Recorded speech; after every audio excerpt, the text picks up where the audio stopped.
আসসালামু আলাইকুম রাসেল ভাই, আশা করি আপনি এবং ভূত এফএম টিমের সকলে ভালো আছেন। আমি ভূত এফএমের একজন নিয়মিত শ্রোতা। আমি আমার নাম ঠিকানা উজ্জ্ব রাখতে চাই। আমি বর্তমানে ঢাকায় একটি স্বনামধন্য বেসরকারি কোম্পানিতে জব করি। স্টুডিওতে এসে ঘটনা শেয়ার করার ইচ্ছে থাকলেও সাময়িক অসুবিধার কারণে আসতে পারছি না। সুযোগ পেলে অন্য সময় আসবো। আমি চাই আপনি আসুন, অবশ্যই আপনি আসবেন। আমার গ্রামের বাড়ি চুয়াডাঙ্গা জেলার একটি গ্রামে। ঘটনাটি আমি আমার এক বন্ধুর কাছে শুনেছি। এই ঘটনাটি পুরোপুরি সত্য। আমার বন্ধুটির বাড়ি আমাদের গ্রামের একেবারে শেষ প্রান্তে এবং আমিও ভুক্তভোগী ব্যক্তিকে চিনি ও জানি। ঘটনাটি সহজে বোঝার জন্য আমি কিছু ভাষার পরিবর্তন আপনার পরিলক্ষিত হবে, ক্ষমা সুন্দর দৃষ্টিতে দেখবেন। আমি যে ঘটনাটি শেয়ার করব সেটা স্পর্শকাতর এবং ভুক্তভোগী ব্যক্তি এখন স্বাভাবিক জীবনযাপন করছেন, ফলে আমি তার আসল নাম প্রকাশ করছি না। আমি ঘটনাটি বুঝার সুবিধার্থে একটি ছদ্মনাম ব্যবহার করছি। ঘটনাটি তার মতো করে বলছি। ঘটনাটি আমার চাচাতো ভাইয়ের বন্ধুর সাথে ঘটে, যার নাম জাহিদ, এটি ছদ্মনাম, যিনি 1999 কিংবা 2000 সালের দিকে আমাদের বাড়িতে লজিং থাকতেন। আমি তখন ষষ্ঠ অথবা সপ্তম শ্রেণীতে পড়ি। জাহিদ ভাই খুবই মেধাবী ছাত্র ছিলেন, আমাকে তিনি পড়াতেন। বলে রাখা ভালো যে এই জাহিদ ভাইয়ের বাড়ি ছিল ইন্ডিয়ার বর্ডারের খুব কাছাকাছি একটি অঞ্চল, তার একটি গ্রামে, এবং তার স্কুল ছিল আমাদের পাশের গ্রামে। স্কুল থেকে বাড়ি প্রায় 6-7 কিলোমিটারের দূরত্ব। সে সময় যোগাযোগ ব্যবস্থা ও রাস্তাঘাট খারাপ থাকায় বর্ষাকালে রাস্তায় খুব কাদা থাকতো, ফলে যাতায়াত খুব কষ্টসাধ্য ছিল। ফলে ওই অঞ্চলের অধিকাংশ ছাত্র আমাদের অঞ্চলের বিভিন্ন বাড়িতে লজিং থাকতো। জাহিদ ভাই তখন এসএসসি পরীক্ষার্থী। আমাদের বাড়ি ছিল দুটি ঘর, একটি ছিল উত্তর দিকে এবং অপরটি ছিল দক্ষিণ দিকে। দুটি ঘরের মাঝখানে বিশাল উঠান। প্রথম কয়েকদিন জাহিদ ভাই এবং আমি দক্ষিণ দিকের দোতলা ঘরটিতে ঘুমাতাম, কিন্তু তিনি অনেক রাত পর্যন্ত পড়ালেখা করতেন, যার ফলে আমার ঘুমের খুব ব্যাঘাত হতো। তাই আমি উত্তর দিকের ঘরে ঘুমাতাম এবং জাহিদ ভাই একাই থাকতেন। সে সময় সাধারণত গ্রামের বাড়িতে টয়লেট ঘর থেকে বেশ কিছুটা দূরে থাকতো। একদিন মধ্যরাতে আমার বড় চাচা বাইরে বের হয়ে দেখেন জাহিদ ভাইয়ের ঘরের বারান্দা থেকে নেমে একটা মেয়ে ওড়না মুড়ি দিয়ে বের হয়ে ঘরের পেছন দিকের প্রাচীর বেয়ে চলে যায়। আমার বড় চাচা মেয়েটার গন্তব্য লক্ষ্য করে ঘরের পেছনের দিকে গিয়ে দেখেন কেউ কোথাও নেই, চারিদিকে নীরব নিস্তব্ধ। কিন্তু এত উঁচু প্রাচীর একটা মেয়ে কিভাবে টপকাতে পারে? তিনি একটু দ্বিধায় পড়ে গেলেন। এবার তিনি জাহিদ ভাইয়ের জানালা দিয়ে উকি দিয়ে দেখতে পেলেন পড়তে পড়তে তিনি চুমুকছেন। তিনি তখন কিছু না বলে চলে আসেন। পরদিন ব্যস্ততার কারণে তিনি বিষয়টি ভুলে যান। পরদিন রাতে আমার দাদি বাইরে বের হলে তিনি দেখেন কে যেন দক্ষিণ দিকের ঘরের পাশ দিয়ে দ্রুত বেগে পালিয়ে প্রাচীর টপকিয়ে চলে গেল। বলে রাখা ভালো যে আমার দাদির অনেক বয়স হওয়ায় তিনি চোখে ভালো দেখতে পেতেন না, তাই তিনি মনে করলেন বাড়িতে চোর এসেছে। তিনি দ্রুত চলে আসেন এবং আমার বাবাকে ডাকতে শুরু করেন এবং বলেন বাড়িতে চোর এসেছে। আমরা সবাই তখনই বের হয়ে দেখি কেউ কোথাও। তখন মধ্যরাত, যা হোক, সে রাতে আবার সবাই ঘুমিয়ে পড়লাম। পরদিন সকালে সবাই এলো এই বিষয়ে আলোচনা করতে। ঠিক এই সময় আমার বড় চাচা সেখানে উপস্থিত হন এবং জানতে চান কি হয়েছে। তখন আমার দাদি রাতের ঘটনাটি বলেন। তখন আমার বড় চাচা বলেন, আমিও আগের দিন একটি মেয়েকে দেখেছি। তখন সবার ভেতরে একটা গুঞ্জন শুরু হয়ে যায়। সবাই জাহিদ ভাইকে সন্দেহ করা শুরু করলো। এদিকে জাহিদ ভাই সকালে প্রাইভেট পড়তে চলে যায়। সেদিন সকালে বড় চাচা জাহিদ ভাইকে ডেকে জিজ্ঞাসা করেন সে কিছু জানে কিনা। জাহিদ ভাই বিষয়টি এড়িয়ে যান এবং বলেন সে কিছু জানেন না। আমার বড় চাচা খুবই ধার্মিক প্রকৃতির মানুষ। তিনি বিষয়টা নিয়ে একটু চিন্তা করে জাহিদ ভাইকে বললেন, তুমি যাও। কয়েকদিন পর বড় চাচা বাজারে গেল জাহিদ ভাইয়ের বাবার সাথে দেখা করতে এবং তিনি বিষয়টি নিয়ে ওনার সাথে আলাপ করেন। এবং তখন জাহিদ ভাইয়ের বাবা বলেন যে আপনাদের আমার আগে জানানো উচিত ছিল। তিনি বলেন প্রায় 1 বছর আগে জাহিদ তাদের নিজের গ্রামে একটি মেয়ের সাথে সম্পর্কে জড়িয়ে পড়ে। মেয়েটি তার সহপাঠী ছিল। বিষয়টি জানাজানি হলে আমি মেয়েটির বাবাকে বিষয়টি জানাই, যাতে তিনি মেয়েটিকে সাবধান করেন এবং বুঝান যে তারা ভুল করছে। আমিও জাহিদকে বুঝাই যাতে তার ভবিষ্যৎ নষ্ট না হয়। তারা এখনো অনেক ছোট মানুষ, আবেগপ্রবণ হয়ে একটা ভুল করে ফেলেছে। তাদেরকে শুধরানোর সুযোগ দিলে হয়তো শুধরে যাবে, তাই তাকে বেশ নমনীয়তার সাথে বুঝালাম। এদিকে মেয়েটির বাবাও মেয়েটিকে খুবই কড়া শাসন করেন, কিন্তু তারা একে অপরের সাথে যোগাযোগ অবিচ্ছিন্ন রাখে। এতে জাহিদ পড়ালেখার প্রতি অমনোযোগী হয়ে যায় এবং তার রেজাল্ট খারাপ হয়। এজন্য আমি তাকে মারধর করি এবং মেয়েটার বাবাকে আবারও বলি যে মেয়েটাকে যেন শাসন করে। এরপর দিন মেয়ের দাদার সাথে আমার রাস্তায় দেখা হয় এবং তিনি আমাকে বলেন আমার সাথে কিছু কথা আছে। তিনি আমায় বলেন যে আমার জাহিদের সাথে তার নাতনির বিয়ে দিতে। আমি অত্যন্ত রেগে গিয়ে ওনাকে অপমান করলাম এবং বললাম আপনার নাতনিকে সাবধান করে দেবেন যাতে ভবিষ্যতে এসব না আসুন। বলে রাখা ভালো যে মেয়েটির দাদা একজন কবিরাজ প্রকৃতির লোক ছিলেন এবং টুকটাক কুফরি কালামও করতেন। যেহেতু আমার ছেলে অত্যন্ত মেধাবী, তাই এত অল্প বয়সে বিয়ে দিয়ে ওর ভবিষ্যৎ নষ্ট করতে চাই। এর প্রায় সপ্তাহখানেক পর একদিন রাতে মেয়েটি বিষপান করে আত্মহত্যা করে। এতে আমার ছেলে খুবই ভেঙে পড়ে। মেয়ে পক্ষ বাদী না হওয়ায় এটি একটা অপমৃত্যুর মামলা হয়। নিয়ম অনুযায়ী মেয়েটির লাশ ময়নাতদন্ত শেষে দাফনের কাজ সম্পূর্ণ হয়। আমিও মেয়েটার দাফনে গিয়েছিলাম। শেষ হওয়ার পর আমি মেয়েটির বাবাকে সান্ত্বনা দিচ্ছি, এমন সময় মেয়েটির দাদা আমাকে বললেন, আমি তোমার ছেলেকে কোনোদিন শান্তিতে থাকতে দিব না। এমনকি তিনি আরো বলেন যে আমার ছেলেকে কোনোদিন বিয়ে দিতে দিবেন না এবং আমার ছেলের জীবন নষ্ট করে ছাড়বেন। আমি ভীষণ শঙ্কিত হয়ে পড়লাম, কারণ সে তো কবিরাজ, না জানি আবার আমার ছেলেকে কুফরি কালাম করে। পরিস্থিতি শান্ত করার জন্য আমি বাড়ি চলে আসি। সবকিছু ঠিকই ছিল, কিন্তু এর প্রায় দিন 10 পর একদিন রাতে আমি বাইরে বের হয়ে দেখি আমার ছেলের ঘরের সামনে একটি মেয়ে বসে কাঁদছে। আমার পায়ের শব্দ পেয়ে সে পূর্ব দিকে আমাদের বাগানের মধ্যে অদৃশ্য হয়ে গেল। আমার সারা শরীর ভয়ে আতঙ্কে শিউরে উঠল। পরদিন সকালে আমি কাউকে কিছু না বলে আমাদের পাশের ইউনিয়নের এক গ্রামে একজন নাম করা কবিরাজের কাছে যাই এবং পুরো ঘটনা ওনাকে খুলে বলি। উনি আমাকে কিছু তাবিজ দিলেন এবং বললেন আগামী মঙ্গলবার রাতে আপনার বাড়ি বন্ধ করতে হবে। এরপর মঙ্গলবার রাতে বাড়ি বন্ধ করে তিনি চলে যাওয়ার পর আর কিছু ঘটনা ঘটে। 2 দিন পর আমার ছেলে আবার স্কুলে যাওয়া শুরু করে। সেদিন রাতে আবার জাহিদের আম্মা বাইরে বের হলে দেখে জাহিদের রুমের সামনে সেই নারী মূর্তিটি বসে আছে এবং তাকে দেখে আবারও পালিয়ে যায়। পরদিন আমি আবার সেই কবিরাজের কাছে গিয়ে ঘটনা বললাম। তিনি বললেন যে আপনার ছেলের বাইরে যাওয়ার ফলে এই সমস্যা হয়েছে। যিনি এই কুফরি কালাম করেছেন তিনি খুব শক্তিশালী, আমার আর কিছুই করার নেই। এরপর আমি অনেক কবিরাজের কাছে গেছি, কিন্তু কোনোদিন কোনো কাজ হয়নি। এরপর থেকে প্রত্যেক রাতেই দেখা গেছে ওই নারী মূর্তি আমার ছেলের ঘরের সামনে বসে কাঁদছে এবং কারো উপস্থিতি টের পেলেই পালিয়ে যায়। তারপর থেকে এভাবেই চলছে। আমার বড় চাচা সব শুনে অভয় দিয়ে বললেন দুশ্চিন্তা করবেন না। বড় চাচা বাড়ি চলে আসলেন। বড় চাচা বাড়িতে এসে রাতের খাবার খাওয়ার সময় জাহিদ ভাইয়ের অনুপস্থিতি ঘটনাটা সবাইকে বললেন। এতে বাড়ির সকলের সন্দেহ দূর হলো, কিন্তু সবাই খুব আতঙ্কিত হয়ে পড়লেন, এই জন্য না জানি আমাদের বাড়ির কারো আবার কোনো ক্ষতি হয়ে যায়। এর 2-3 দিন পর আমার ফুফাতো ভাই আশরাফুল ভাই আমাদের বাড়িতে বেড়াতে আসলেন এবং রাতে তিনি বাইরে বের হলেন। দেখেন যে জাহিদ ভাইয়ের রুমের সামনে বসে কে যেন কাঁদছে। তিনি একটু সামনে যেতে দেখেন একটা মেয়ে হাঁটুর মধ্যে মাথা গুজে খুবই করুণ স্বরে কাঁদছে। তিনি বলেন যে আমার ফুফাতো ভাই খুবই সাহসী একজন মানুষ, স্বভাবতই তিনি মেয়েটিকে ধমক দিয়ে বললেন, এই কে তুই? অমনি মেয়েটি ঘুরে দাঁড়ালো এবং তিনি দেখলেন একটি বিভৎস নারী মূর্তি, যার চোখ ঘোর রক্তবর্ণ, এবং সে আচমকা আমার ভাইকে এক ধাক্কায় মাটিতে ফেলে দিয়ে ঘরের পেছন দিকে অন্ধকারে মিলিয়ে গেল। আমার ভাইও প্রচন্ড আঘাতে মাটিতে পড়ে গোঙাতে শুরু করে। জাহিদ ভাই গোঙানির শব্দ পেয়ে বাইরে এসে আমার ভাইকে দেখে চিৎকার করে আমাদের ডাকতে থাকে। আমরা সবাই বাইরে এসে দেখি আমার ভাই একটানা গোঙাচ্ছে এবং তার মুখ দিয়ে ফেনা বের হচ্ছে এবং তার হাতে একগুচ্ছ সাদা চুল। বলে রাখা ভালো যে আশরাফুল ভাইকে ধাক্কা দেবার সময় তিনি মেয়েটির চুল খামতে ধরেছিলেন। জলদি করে তাকে ঘরে নিয়ে এসে মাথায় পানি দিয়ে এবং আগুনের সেক দেওয়া হয়, কিন্তু কোনো পরিবর্তন না হলে তার শরীরে অনেক জ্বর আসে এবং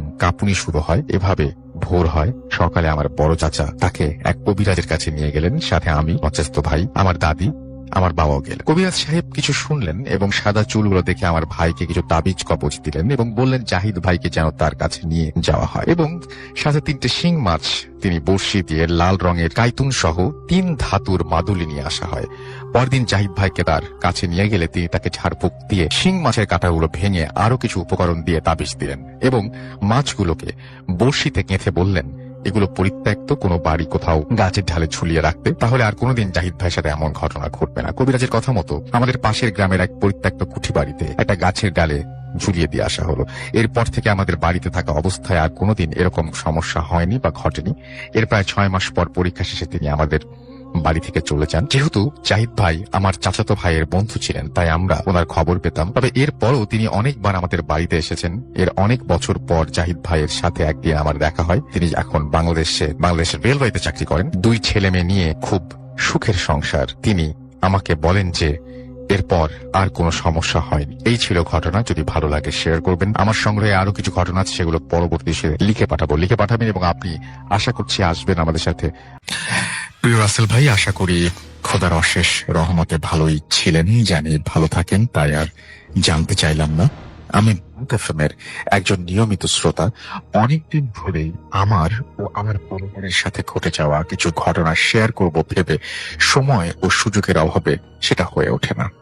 ঘটনাগুলো হয়তো খুব ভুতুরে না মনে হলেও আমি ও আমার পরিবারের ওপর অনেক বড় দাগ রেখে যাওয়া কিছু স্মৃতি।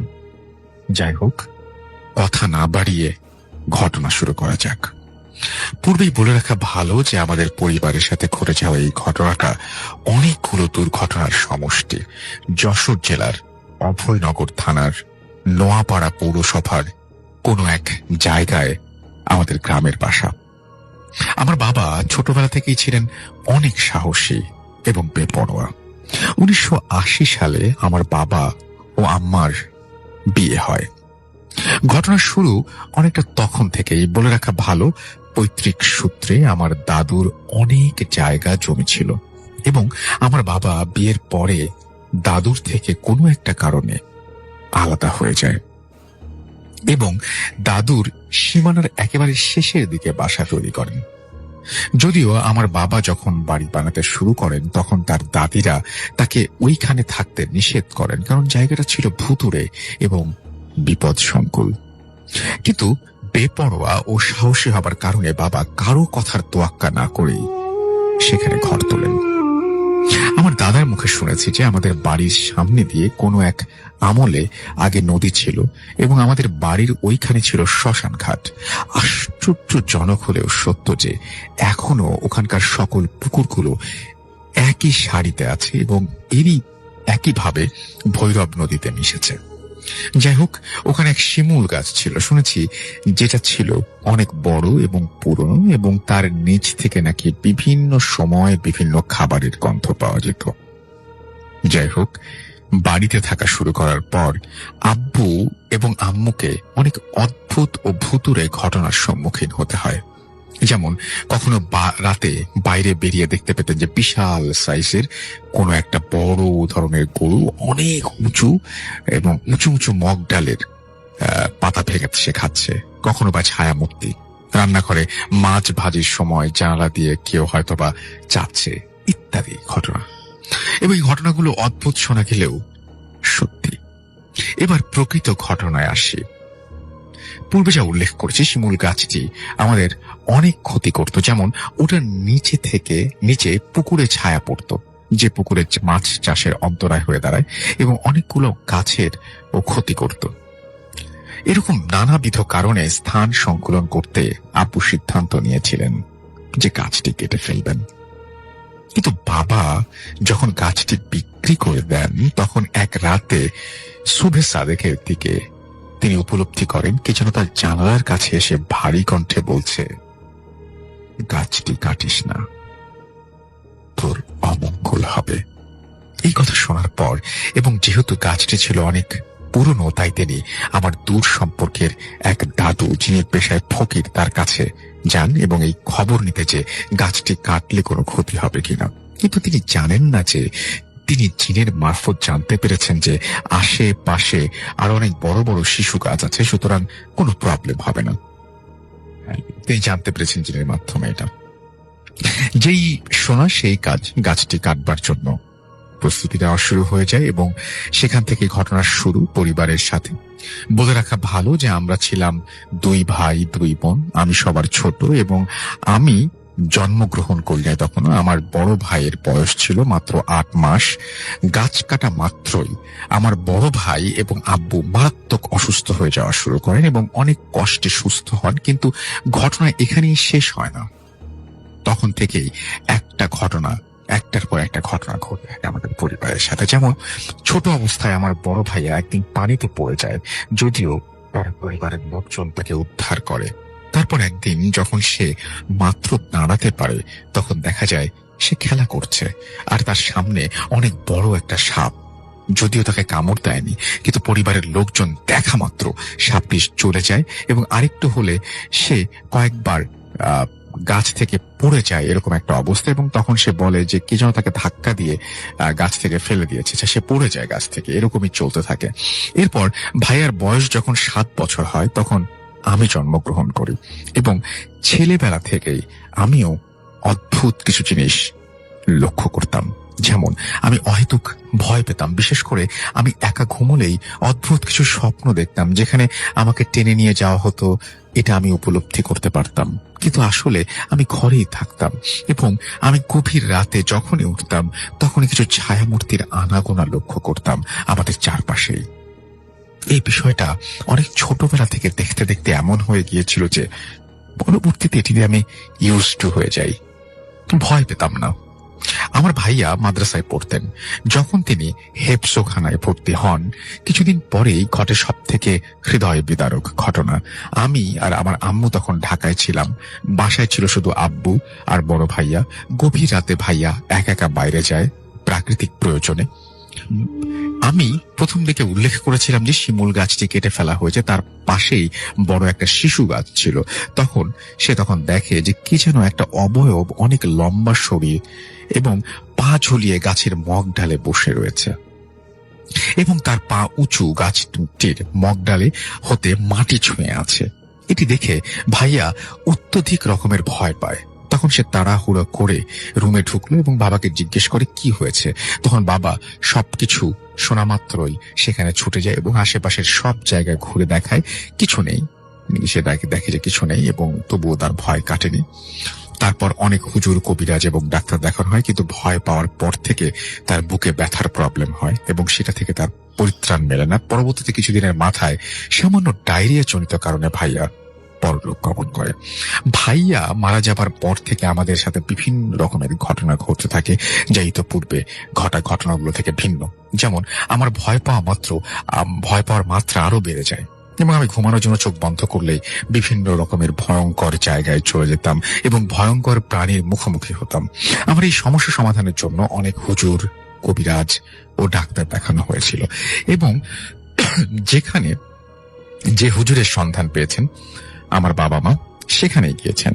সেখান থেকে তাবিজ আমার কাছে রেখেছে, কিন্তু কোনো কিছুতেই যেন সমস্যার সমাধান হয় না। একদিন ঘটনা এখানেই শেষ নয়। আল্লাহর কাছে অনেক ডাকাডাকির পর একদিন আব্বু স্বপ্ন দেখলেন। কে যেন স্বপ্নে এসে বলল দ্রুত এই বাড়ি ত্যাগ করতে। এখানে বলে রাখা ভালো যে আমার বাবা ছোটবেলা থেকে 5 ওয়াক্ত নামাজ আদায় করতেন এবং কোনো বড় সমস্যায় পড়ার আগেই কেমন যেন টের পেয়ে যেতেন। এদিকে নতুন বাড়ি বানিয়ে উঠতে একটু কালক্ষেপণ হওয়ায় আমার বাবা ওই একই স্বপ্ন দেখলেন, কিন্তু এবার একটু ভিন্নভাবে। তিনি দেখলেন যে সাদা কাফন পরা কোনো এক লম্বা অবয়ব তাকে বলছে যে তুই বাড়ি ছাড়বি বলে ছাড়ছিস না, তোর অসুবিধা হবে। ঠিক তার পরদিনই আমার খেলাধুলার সময় পেটে তীব্র আঘাত পায় এবং দম নিতে না পেরে জ্ঞান হারিয়ে ফেলি আমি। তারপর থেকে আমার নানু বাড়িতে আমাকে পাঠানো হয় যতদিন পর্যন্ত বাড়ি তৈরির কাজ সম্পন্ন না হয়। এদিকে আমাদের নতুন বাড়ির কাজ সম্পূর্ণ হবার পর আমরা নতুন বাসায় উঠি, কিন্তু তাতে কি আমাদের ওপর এই নির্যাতন চলতেই থাকে। আরেকটা ঘটনা বলি। যখন আমার বড় কাকু বেঁচে ছিলেন এবং আমার বয়স 10-এর মতো, বাবা এক দাওয়াতে একা গিয়েছিলেন আমাকে কাকুর কাছে রেখে। তখন আম্মাও বাড়িতে ছিলেন না অসুস্থ থাকায়। এদিকে বাবার ফেরার সময় তার বাসে একটা দুর্ঘটনার কবলে তিনি পড়েন এবং তার ফিরতে রাত 11টার মতো বাজে। আর যেদিন ঘটে এই ঘটনা, সেদিনে আরেকটা অদ্ভুত ঘটনা ঘটছে। এসার পরপরই আমি শুনতে পাই আমার বাবা বাসায় এসে আমাকে ডাকছেন। দ্বিতীয়বার আমি আব্বু বলে চিৎকার করলে তিনি ডাক শুনেন, কিন্তু এইবার তিনি ডাক শুনেছিলেন আমাদের সেই পুরনো পরিত্যক্ত বাড়ি থেকে। সেদিন কি জানি কি ভেবে আমার বড় চাচু আমাকে একা না পাঠিয়ে বড় এক কাজিনকে সাথে পাঠায় এবং তার সাথেই হয়তোবা ওই দিন আমি রক্ষা পেয়েছিলাম। বাসায় আসার পর আমাদের দুইজনকে গা ছমছম করে ওঠে এবং তৃতীয়বারের মতো আব্বু বলে ডাকলে এবার আর কোনো রেসপন্স পাই না আমরা। আমাদের এই অবস্থা শুনে আমার বড় চাচু আবার আমাকে তার কাছে ডেকে নিয়ে যায়, কারণ আমাদের বাসা এবং চাচুর বাসাটা প্রায় পাশাপাশি পড়ে। আব্বু 11টার দিকে আসলে চাচু সব কথা খুলে বলেন এবং আব্বু বলে যে এই মাত্র তিনি আসছেন এবং বাসায় না ঢুকে সোজা এখানে চলে এসেছেন আমার সন্ধানে। এইরকম অদ্ভুত ঘটনা আমার সাথে অনেক ঘটেছে। তাছাড়া এখানে আরো বলে রাখা ভালো, যেহেতু পূর্বে আব্বু একদিন স্বপ্ন দেখেন কে যেন তাকে বলছে যে তুই 2 কলসি টাকা দিতে চেয়েছে, কিন্তু তিনি নেননি। আমাদের গ্রামে এমন টাকার স্বপ্ন অনেকেই দেখেছে, কিন্তু যেই বা নিতে চেয়েছে তার 2 সন্তান মারা গিয়েছে।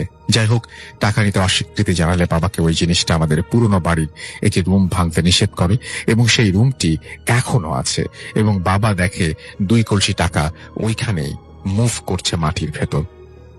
আমি ছোটবেলা থেকে রাত করে পড়তে পারতাম না। নতুন বাড়িতে আসলেও যখনই জানালা দিয়ে ওইদিকে চোখ যেত তখনই দেখতাম ঘরের ভেতর গভীর রাত্রে আগুন জ্বলছে, কখনো বা কি জানি গলায় ফাঁস দিয়ে ঝুলে আছে ইত্যাদি। আমাদের নতুন বাড়িটার দূরত্ব এবং পুরনো বাড়িটা থেকে বেশি দূরে নয়, বড়জোর 80 থেকে 100 মিটার হবে। এভাবে অনেকদিন চলার পর আমার বয়স যখন 10 বছর, তখন আমরা আল্লাহর করুণা লাভ করি। আমাদের নোয়াপাড়াতে একজন অনেক বড় পীর ছিলেন, যাকে আমার মেজ হুজুর বলে আমরা চিনতাম। তিনি একদিন আমাদের একজনের উপরে ভর করা জিন ছাড়াতে আমাদের পাশে আসেন এবং আমার বাবা তাকে নিয়ে আসেন। তিনি আব্বুকে কাছে ডেকে তদবির দেন। আমি ছোট থাকায় বুঝিনি, তবে আমাকে তিনি কয়েকটা উপদেশ দেন, যেমন 12 বছর পর্যন্ত যেন একা না থাকি, সন্ধ্যার পর যেন বের না হই, 5 ওয়াক্ত নামাজ পড়ি, প্রতি সন্ধ্যায় 3 বার করে সূরা নাস, ফালাক ও ইখলাস পাঠ করি, সেই 3 বার না ডাকলে যেন রেসপন্স না করি, ইত্যাদি ইত্যাদি। আল্লাহর রহমত তারপর থেকে কোনো সমস্যা হয়নি। কিন্তু এখনো বাসায় গেলে কিংবা বাসার কিছু জায়গায় অন্ধকারে বেরোলে এখন আমার শরীর ভারী হয়ে ওঠে।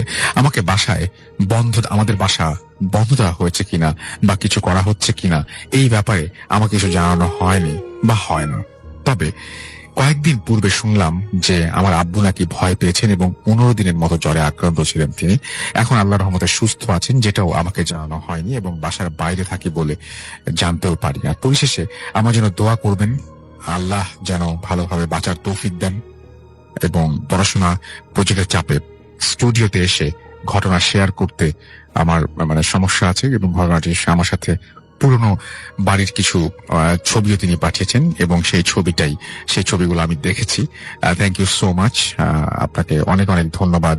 আজকের যে ইমেইলটি আছে সেই ইমেইলটি আমার কাছে মনে হচ্ছিল যে আমি কিছু কিছু সময় থাকে না যে কোনো কিছু আপনি পড়লে বিশ্বাস করতে কষ্ট হয়, তারপরে মনে হয় সবার সাথে শেয়ার করি, দেখি সবাই কি বলেন। আমরা আশা করব যে আপনিও এটা শোনার পরে জানাবেন আপনার অনুভূতি। এবং আমি শুরুতেই বলে দিচ্ছি আবারও আমাদের প্রথমে সেই কথাটি যে বিশ্বাস করা বা না করাটা সম্পূর্ণভাবে আপনার ব্যাপার। আর আমাদের যিনি ঘটনা পাঠিয়েছেন, আজকে 2টো ঘটনা আমি পড়ার ইচ্ছা আছে আমার, 2টো ঘটনাই পাঠিয়েছেন এমন দুজন যারা চাইলেই স্টুডিওতে আসতে পারেন এবং তাদের ইচ্ছা আছে, কোনো একটা কারণে এখন আসতে পারছেন না, কিন্তু ইন ফিউচার তারা আসতে চান। আমি খুবই চাইবো যে আপনারা স্টুডিওতে এসে সরাসরি আপনাদের ঘটনা শেয়ার করেন। পড়ছি যেভাবে লিখেছেন ঠিক সেভাবেই। রাসেল ভাই নমস্কার, আমি নিপু আচার্য, বর্তমানে একটি বেসরকারি এনজিওতে ম্যানেজার হিসেবে কর্মরত আছি। সরাসরি আমার ঘটনায় চলে যাচ্ছি। ঘটনাটি 2000 সনের, তখন আমি 8ম শ্রেণীর ছাত্র। প্রচন্ড দরিদ্রতার কারণে এই অভাবের সাথে সংগ্রাম করে সে সময়টা আমি পার করছি। পরিবারে নিদারুণ দৈন্যতা থাকার কারণে মন চাইলেও ভালো কিছু খেতে পারতাম না। এমনই অবস্থার মধ্য দিয়ে সময় পার করছিলাম। হঠাৎ একদিন আমার পাশের বাসার এক দাদু আমাকে বলল, নিপু, দত্তবাড়ির এক লোক মারা গেছে, পোড়াতে যাবি? উল্লেখ্য ওই দাদু আমাদের অত্র এলাকায় মানুষ পোড়ানোর জন্য বিশেষভাবে পরিচিত ছিল। তো দাদুর সাথে জীবনে প্রথম মানুষ পোড়াতে গেলাম। সত্যি বলতে কি, তখন পোড়াতে গেলে শ্রাদ্ধ খেতে পারবো তাই গিয়েছিলাম। এভাবেই শুরু হলো আমার মানুষ পোড়ানোর কাজ। এরপরে কোথাও মানুষ মারা গেলেই ডাক আসতো পোড়ানোর জন্য, আর আমিও ওই ডাকে সাড়া দিতাম। এভাবেই মানুষ পোড়ানোর নেশা হয়ে গেল আমার, আর আমিও শ্রাদ্ধ খেতে যেতাম। এভাবে কেটে গেল 2 বছর। আমি হয়ে গেলাম এলাকা জুড়ে নাম করা রোম। আমার এখন 32 বছর বয়স চলছে। আপনাকে বোঝাতে পারবো না যে কত মানুষ এই 2 হাতে শ্মশানে পুড়িয়েছি। এই অভ্যেসটা আজও পুরোপুরি ছাড়তে পারিনি আমি। মানুষ পোড়ানোর এক ভয়ঙ্কর শিক্ষা আজ আপনার সাথে শেয়ার করলাম, ভালো লাগলে পড়ে শোনাবেন। ঘটনাটি 2004 সনে। আমার বন্ধুর নাম প্রকাশের অপারগতায় ক্ষমা চেয়ে নিলাম। সেদিন অন্যান্য দিনের মতোই আমি টিউশনি করতে গিয়েছিলাম। তখনও আমাদের গ্রামের সব জায়গাতে বিদ্যুৎ পৌঁছায়নি। গ্রামের অনেক অংশই বিদ্যুৎবিহীন ছিল, তাই হাতে একটা হ্যারিকেন নিয়ে টিউশনি করতে গিয়েছিলাম। যাবার সময় প্রচন্ড বৃষ্টি ছিল, তাই ওই সময়টা ছিল আষাঢ় মাস। জোয়ারের পানিতে আমার ছাত্রর বাড়ির রাস্তা ডুবে গিয়েছিল। হাঁটু সমান ওর মধ্য দিয়ে আমি যাচ্ছিলাম। কিছু দূর হাঁটার পরে আমি পানির মধ্যে পিছলে পড়ে যাই। আমি স্পষ্টত হ্যারিকেনের আলোয় দেখি এক বৃদ্ধ বয়সী মহিলা পানিতে শুয়ে আমার দিকে এক দৃষ্টিতে তাকিয়ে হাসছে। দেখে যত না ভয় পেয়েছি তার চেয়ে বহুগুণ চমকে গিয়েছিলাম। উনি এখানে শুয়ে আছেন কেন? চিৎকার করতেও পারছিলাম না, মান সম্মানের ভয়ে। যে আমার ছাত্রর বাসা প্রায় কাছেই, আমি চলে এসেছি, ওরা শুনলে কি ভাববে? 3-4 সেকেন্ড পরেই সেই বৃদ্ধ মহিলা রাতের কালো অন্ধকারে মিলিয়ে গেল। সেদিন আর পড়াতে পারিনি আমি। কিছু সময় ওদের বাসায় বসে আবার বাড়িতে চলে আসি। রাতে খাবারের শেষে আনুমানিক 10টার দিকে কেউ একজন আমার নাম ধরে 3-4টা ডাক দিল। ঠাকুমার দরজা খুলতেই দেখি শম্ভু কাকা, আমার এক বিশেষ বন্ধুর ছোট কাকা। শুনতে পেলাম আমার ওই বন্ধুর মা মারা গেছেন একটু আগেই। উল্লেখ্য যে উনি বহুদিন ধরেই বিছানায় শয্যাশায়ী ছিলেন, তাই তাকে কেউই পোড়াতে রাজি ছিল না। ওই দিন কেন যেন আমার যেতে ইচ্ছা করছিল না। একে তো সেই ঘটনা মনের মধ্যে উঁকি মারছিল, তারপরে অন্ধকার রাত, বৃষ্টি, সব মিলিয়েই আমার মন যেতে চিচ্ছিল না। ওনার পীড়াপিড়িতে একসময় আর না যেয়ে পারলাম না। আমার মনে হলো আর যাই হোক, আমার বন্ধুর মা তো যাই, কিছু হবে না। রীতিমতো আমি আর সেই দাদু গেলাম পোড়াতে। মানুষ যে কতটা বিবেকহীন হতে পারে সেটা সেদিন বুঝতে পেরেছিলাম। বাড়ি ভর্তি ঘর, প্রায় 15 ঘর বাসিন্দা, কিন্তু সবাই দরজা বন্ধ করে রেখেছে, কেউ এগোয় না, কেননা সে অসুখে মারা গেছে। আষাঢ় মাস, রাত প্রায় 1টা বেজে গেছে। শ্মশানে মরদেহ তুলে আগুন জ্বালাতে মানুষ মাত্র আমরা 5 জন। একটা খালের পাশে ওদের শ্মশান খোলা ছিল। এরপরে শুরু হলো অদ্ভুত সব ঘটনা। লাশের গায়ে আগুন লাগার প্রায় 20 মিনিট পরে লাশ শ্মশান থেকে ছিটকে পড়ে গেল। সত্যি বলছি, মনে প্রচন্ড ভয় লেগেছিল সেদিন। দাদু বলল লাশের রগে টান বেড়েছে। আমার শ্মশান সাজিয়ে ওই আধপোড়া লাশ শ্মশানে তুলে বল হরি হরি বল বলে আবার আগুন জ্বালালাম, কিন্তু লাশের গায়ে আগুনই লাগছে না। এভাবে প্রায় ভোর রাত পর্যন্ত লাশ পোড়ানোর সব চেষ্টাই করেছি, কিন্তু লাশ পুড়ছিলই না। চারিদিকে শুনশান নীরবতা। আমরা মাত্র 5 জন লোক। অঝরে বৃষ্টি পড়ছে, রাতের শেষ ভাগ। দূরে কুকুরগুলো করুণ ভাবে ডাকছে। এভাবে যেহেতু লাশ পুড়ছেই না, এবার আমার বন্ধুর মামা সিদ্ধান্ত নিলেন লাশ গঙ্গায় দান করবেন। অবশেষে আমরা কলা গাছের ভেলা বানিয়ে ওই আধপোড়া লাশের শরীরে 8-10 খানা ইট বেঁধে ওই ভেলায় করে খাল বেয়ে নদীতে নিয়ে গেলাম এবং নদীর মাঝখানে যে ওই লাশ ডুবিয়ে দিয়ে আসলাম। সেই রাতে আর তেমন কিছুই হয়নি। ঠিক পরের দিন আমি আবার নিয়ম মতো রাতে হ্যারিকেন নিয়ে টিউশনিতে গেলাম। টিউশনি শেষ করে আমার বাসায় আসার পথে একটা ব্রিজ পড়তো। গ্রামের রাস্তায় বৃষ্টি থাকার কারণে একদমই নীরব ছিল জায়গাটা। আমি ব্রিজ পার হয়ে আসছি, হঠাৎ নদীর দিকে দৃষ্টি যেতেই আমি স্পষ্টত দেখছি গতরাতে আধ পোড়ানো সেই লাশ নদীর ওপর দিয়ে হেঁটে হেঁটে আমার দিকে এগিয়ে আসছে। আমি যে অন্যদিকে দৌড় দেব সেই শক্তি আমার গায়ে ছিল না। দেখছি আমার কাছে কাছে এসেই তার পোড়া ডান হাতখানা আমার গলার দিকে লম্বা করে এগিয়ে দিচ্ছে। আমি চিৎকার করতে চাইলেও আমার গলা থেকে কোনো শব্দই বের হচ্ছিল না।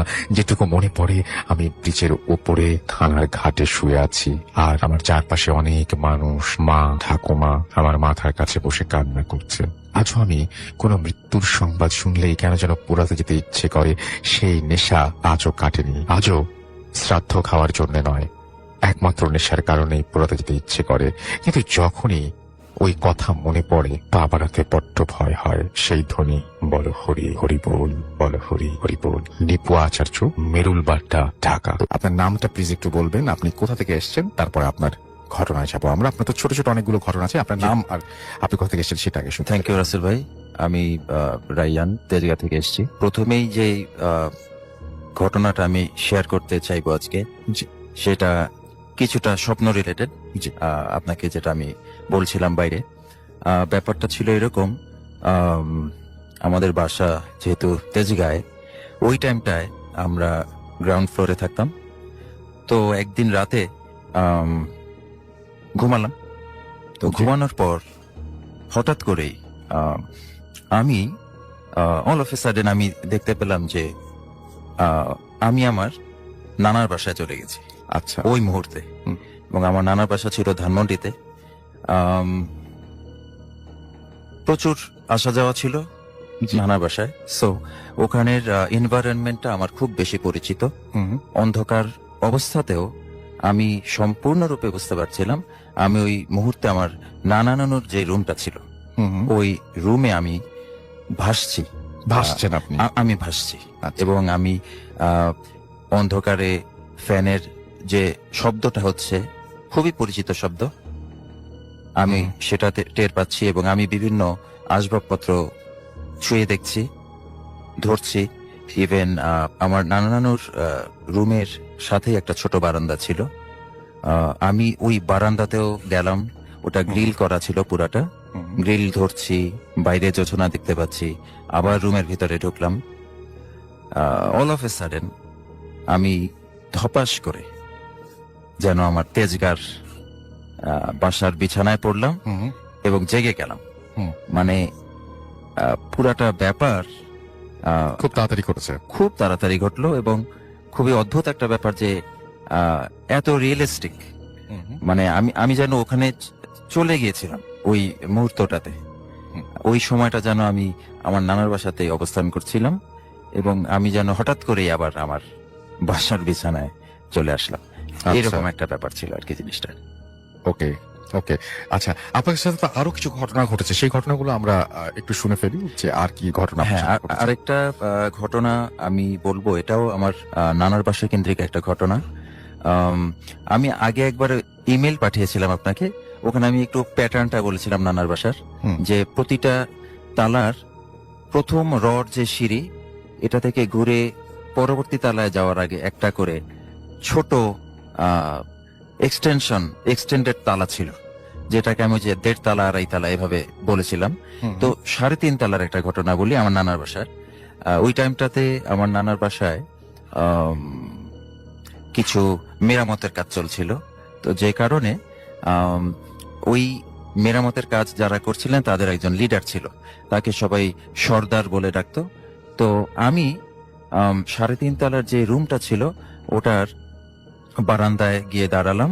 তো দেখলাম ওই সর্দার নামে যিনি, উনি রুমের ভেতরে একটা চৌকির মতো ছিল, ওখানে বসে টুকটাক কাজ করছেন, সামথিং যেমন বিভিন্ন ওই যে কাজের জন্য রাজমিস্ত্রির কাজে যেসব জিনিসগুলো ব্যবহৃত হয় ওরকম জিনিসগুলো গুছাচ্ছেন, বের করছেন, রাখছেন, সামথিং লাইক দ্যাট। তো আমি বারান্দায় দাঁড়িয়ে ওনার দিকে যখন তাকালাম, উনি আমাকে বললেন, তোমাকে একটা জিনিস দেখাবো, তুমি দেখবা? তো আমি বললাম যে হ্যাঁ দেখান তো। তো ওনার যে জায়গাটা উনি বসা ছিলেন তার পাশে একটা বাথরুম ছিল, আর ওই বাথরুমের সামনে একটা ড্রাম রাখা ছিল। তো জি। উনি বাথরুমের দিকে তাকিয়ে বললেন, আয়। তো আচ্ছা। বলার সাথে সাথে বাথরুম থেকে একটা সম্পূর্ণ কালো ফিগার, এটা কোনো চোখ নাই, মুখ নাই, কিচ্ছু না, জাস্ট একটা কালো বডি বেরিয়ে ওই ড্রামের মধ্যে খুব সজোরে একটা করে থাপ্পড় দিচ্ছে আর সেকেন্ডের মধ্যে বাথরুমের মধ্যে ঢুকে যাচ্ছে। সে আবার বাথরুমের দিকে তাকায়, বলতেছে আয়। সঙ্গে সঙ্গে বাথরুম থেকে ওই ফিগারটা বেরিয়ে খুব তড়িৎ গতিতে ড্রামে থাপ্পড় দিয়ে আবার ঠিক সেভাবে বাথরুমে ঢুকে যাচ্ছে। এভাবে 3-4 বার এই ব্যাপারটা রিপিট হলো। তো সঙ্গে সঙ্গে আমি ওখান থেকে এক দৌড়ে মানে বাসে চলে গেলাম। তো এটা আচ্ছা। ছিল সেকেন্ড ঘটনাটা। ও, আমরা চলে যাবো আমাদের পরবর্তী অতিথির কাছে। আপনার নামটা প্লিজ একটু বলবেন, আপনি কোথা থেকে এসেছেন, তারপর আপনার ঘটনায় যাবো আমরা। Okay, thank you so much Rasel ভাইয়া। আমি রায়ান রশিদ, এসেছি বাংলাদেশ থেকে। জি।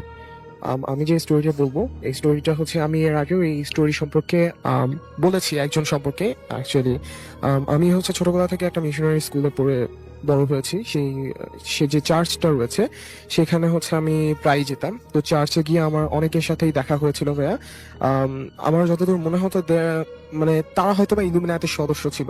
বা আমি এর আগে ওই যে ডেভিড নামে একজনের কথা বলেছি, ডেভিড এবং স্যামুয়েলের কথা। তো আমি দেখেছিলাম দুজনকে, ডেভিড এবং আরেকটা ছেলে ছিল যে হয়তো আমার বয়সী ছিল। তো ওই ছেলেটার মানে এই স্টোরিটা আজকে ওকে নিয়েই।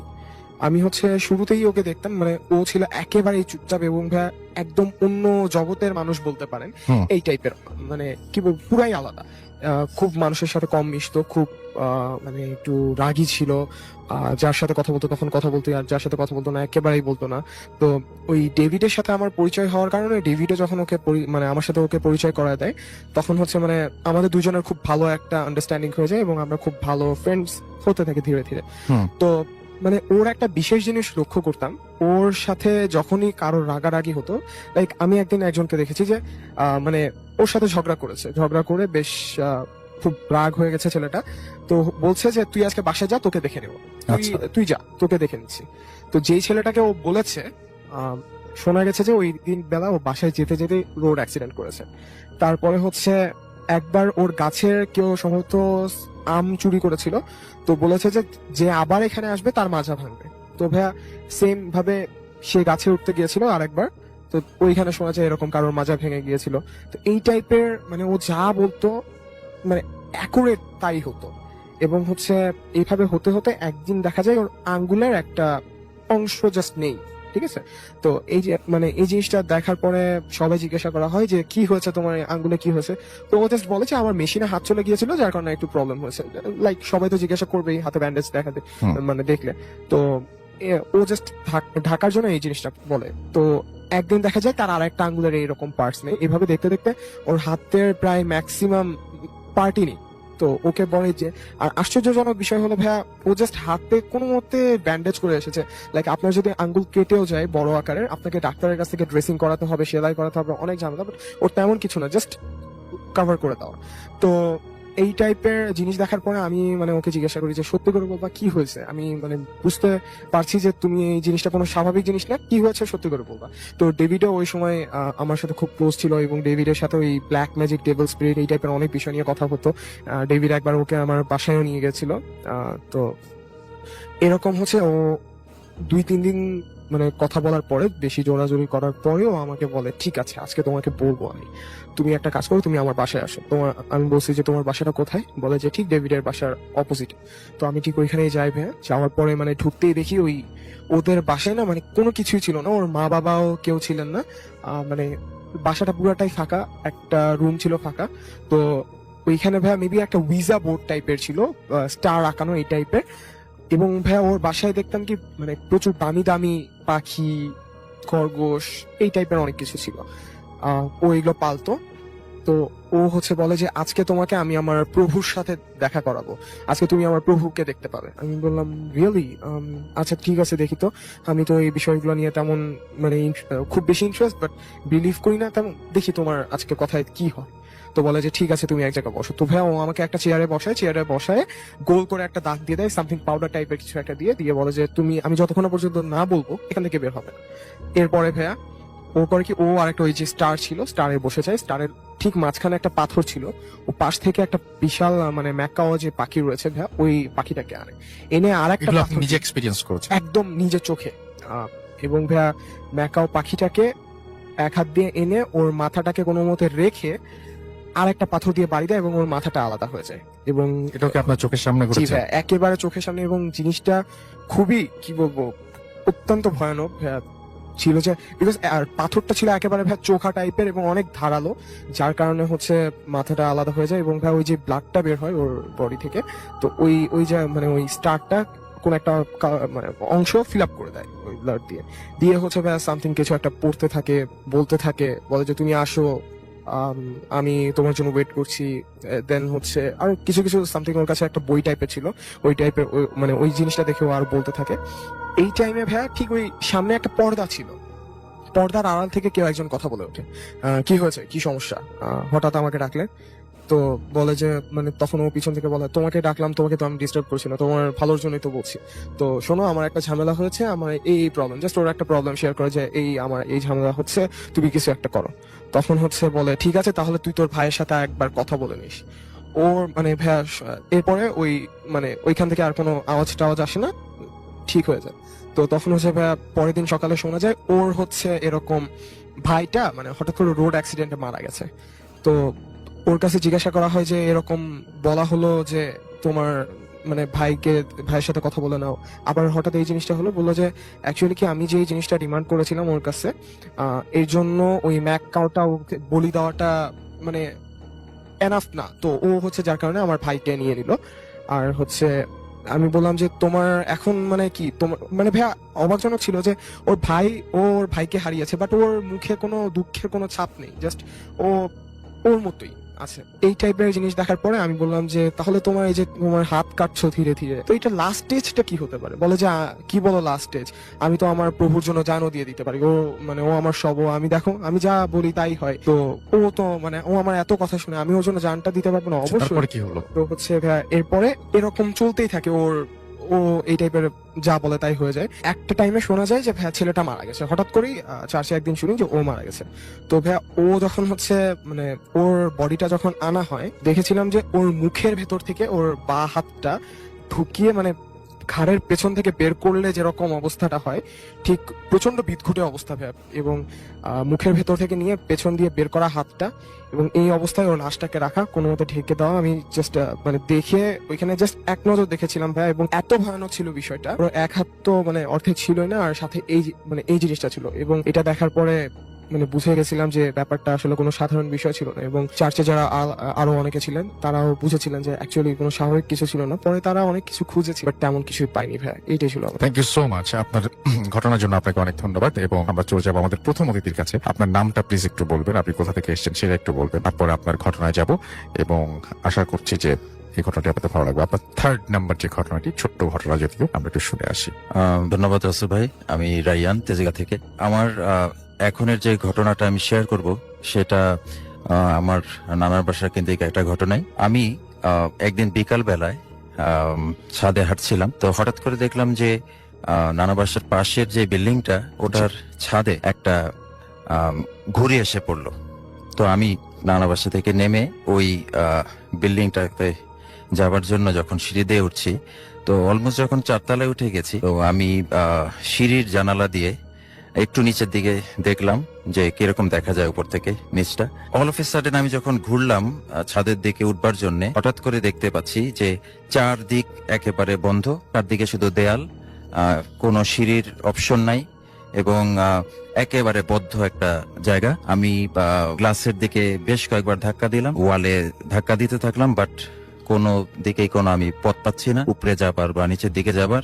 এরপরে যখন আমি আবার ঘুরে সিঁড়ির ওই জানালার দিকে ফিরলাম, এরপর হঠাৎ করে ঘুরে আবার দেখি ঠিক আগের মতোই উপরে ওঠার সিঁড়িটাও দেখতে পাচ্ছি, নিচে যাবার সিঁড়িও দেখতে পাচ্ছি। তো এই অবস্থাতে আমার মধ্যে আর কোনো মানসিকতা কাজ করলো না যে আমি আবার ছাদে যাই। ওই অবস্থায় নাই তখন। আমি দৌড় দিয়ে নিচে নেমে আবার আমার নানার বাসায় চলে গেলাম। এটা ছিল আমার 3rd ঘটনাটা। Thank you so much, thank you. আমরা চলে যাবো আমাদের পরবর্তী অতিথির কাছে তার ঘটনাটি শোনার জন্য। আপনার নামটা প্লিজ একটু বলবেন, তারপর আপনার ঘটনায় যাব। আসসালামু আলাইকুম রাসিল ভাই, আমি ওমর ফারুক। জি। আমি এসেছি মিরপুর 12 থেকে। ভাই, আমি যে ঘটনাটা বলতে যাচ্ছি এটা একটা গ্রামের ঘটনা।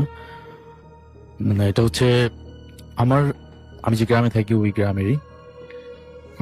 তো এটা হচ্ছে পিরোজপুর জেলার জিয়ানগরের মধ্যে পড়েছে। গ্রামটার নাম হচ্ছে পদ্মাশী গ্রাম। আচ্ছা। তো আমাদের ঘটনাটা যেটা ঘটেছে আমাদের বাসা থেকে ইমিডিয়েট কাছে ওই বাড়িটা। তো ওই বাড়িটা ছিল হচ্ছে ভাইয়া মানে একটা ছাড়া বাড়ি টাইপের, মানে বাড়িটা অনেক বড় একটা বাড়ি, শুধু গাছপালা দিয়ে ভরা। আর বাড়িটার মধ্যে 2টো ঘর ছিল, একটা ঘরে কেউ থাকতো না। তারা হচ্ছে শুধু ঘরটা ছিল, বাট ঘরের যে লোকজনগুলো তারা হচ্ছে গার্মেন্টসে চাকরি করার জন্য চট্টগ্রাম ওখানে থাকে। আর যে ঘরটা ছিল ওটা মোটামুটি কোথাকার ঘটনাটা আরেকবার সবাইকে বলেন। এটা হচ্ছে বলা যাবে? হ্যাঁ, পিরোজপুর জিয়ানগর। গ্রামটার নাম হচ্ছে পদ্মাশী। যে গ্রামের ঘটনা বলছেন তো সবাই, তো গ্রামের ঘটনা অলরেডি চলে এসে থাকেই প্রতি বলতে বলেন। তো হচ্ছে ওই যে বাড়িটার কথা বলছিলাম আমি, বাড়িটা হচ্ছে বাড়িটার সাইড দিয়ে হচ্ছে একটা খাল চলে গেছে। ওই খালের সাইডে হচ্ছে বড় একটা বাগান বাড়ি। বাগান বাড়ির মধ্যে যা যা আছে হচ্ছে সুপুরি গাছ, নারকেল গাছ, বাঁশ ঝাড়, তারপর কচু ক্ষেত, এরকম বড় 2-1টা পুকুর আছে। মানে বাড়িটার মধ্যে যদি হচ্ছে দিনের বেলা কেউ ঢুকে, অন্ধকার একটা ভাব বা হচ্ছে পাখির ডাক, মানে খুব একটা ভয়ানক একটা ভাব আছে। তো ওই বাড়িটায় থাকতো হচ্ছে 2জন থাকতো, মানে মুরব্বী থাকতো 2জন, স্বামী স্ত্রী। আর ওনার 2টো ছেলে। আর ওনার ছেলে মেয়ে টোটাল আমি শিওর বলতে পারছি না, কিন্তু 2টো ছেলে হচ্ছে আমি চিনি যাদেরকে। তার হচ্ছে ওই তাদের বাড়ি থেকে, গ্রাম থেকে 5-6 কিলোমিটার দূরত্বে থাকে, ওখানে চাকরি করে। আচ্ছা। তো ওই মুরব্বী উনি বাড়িতে থাকে, উনি আর ওনার বউ। তো বাড়িতে থাকার কারণে ওনাকে তো সবকিছু বাড়ি দেখাশোনা করে রাখতে হয়। আর বাড়িটা হয়তো বা তাদের জমি জমার সমস্যা ছিল, এই জন্য বাড়ি করে দেওয়ার জন্য থাকতো।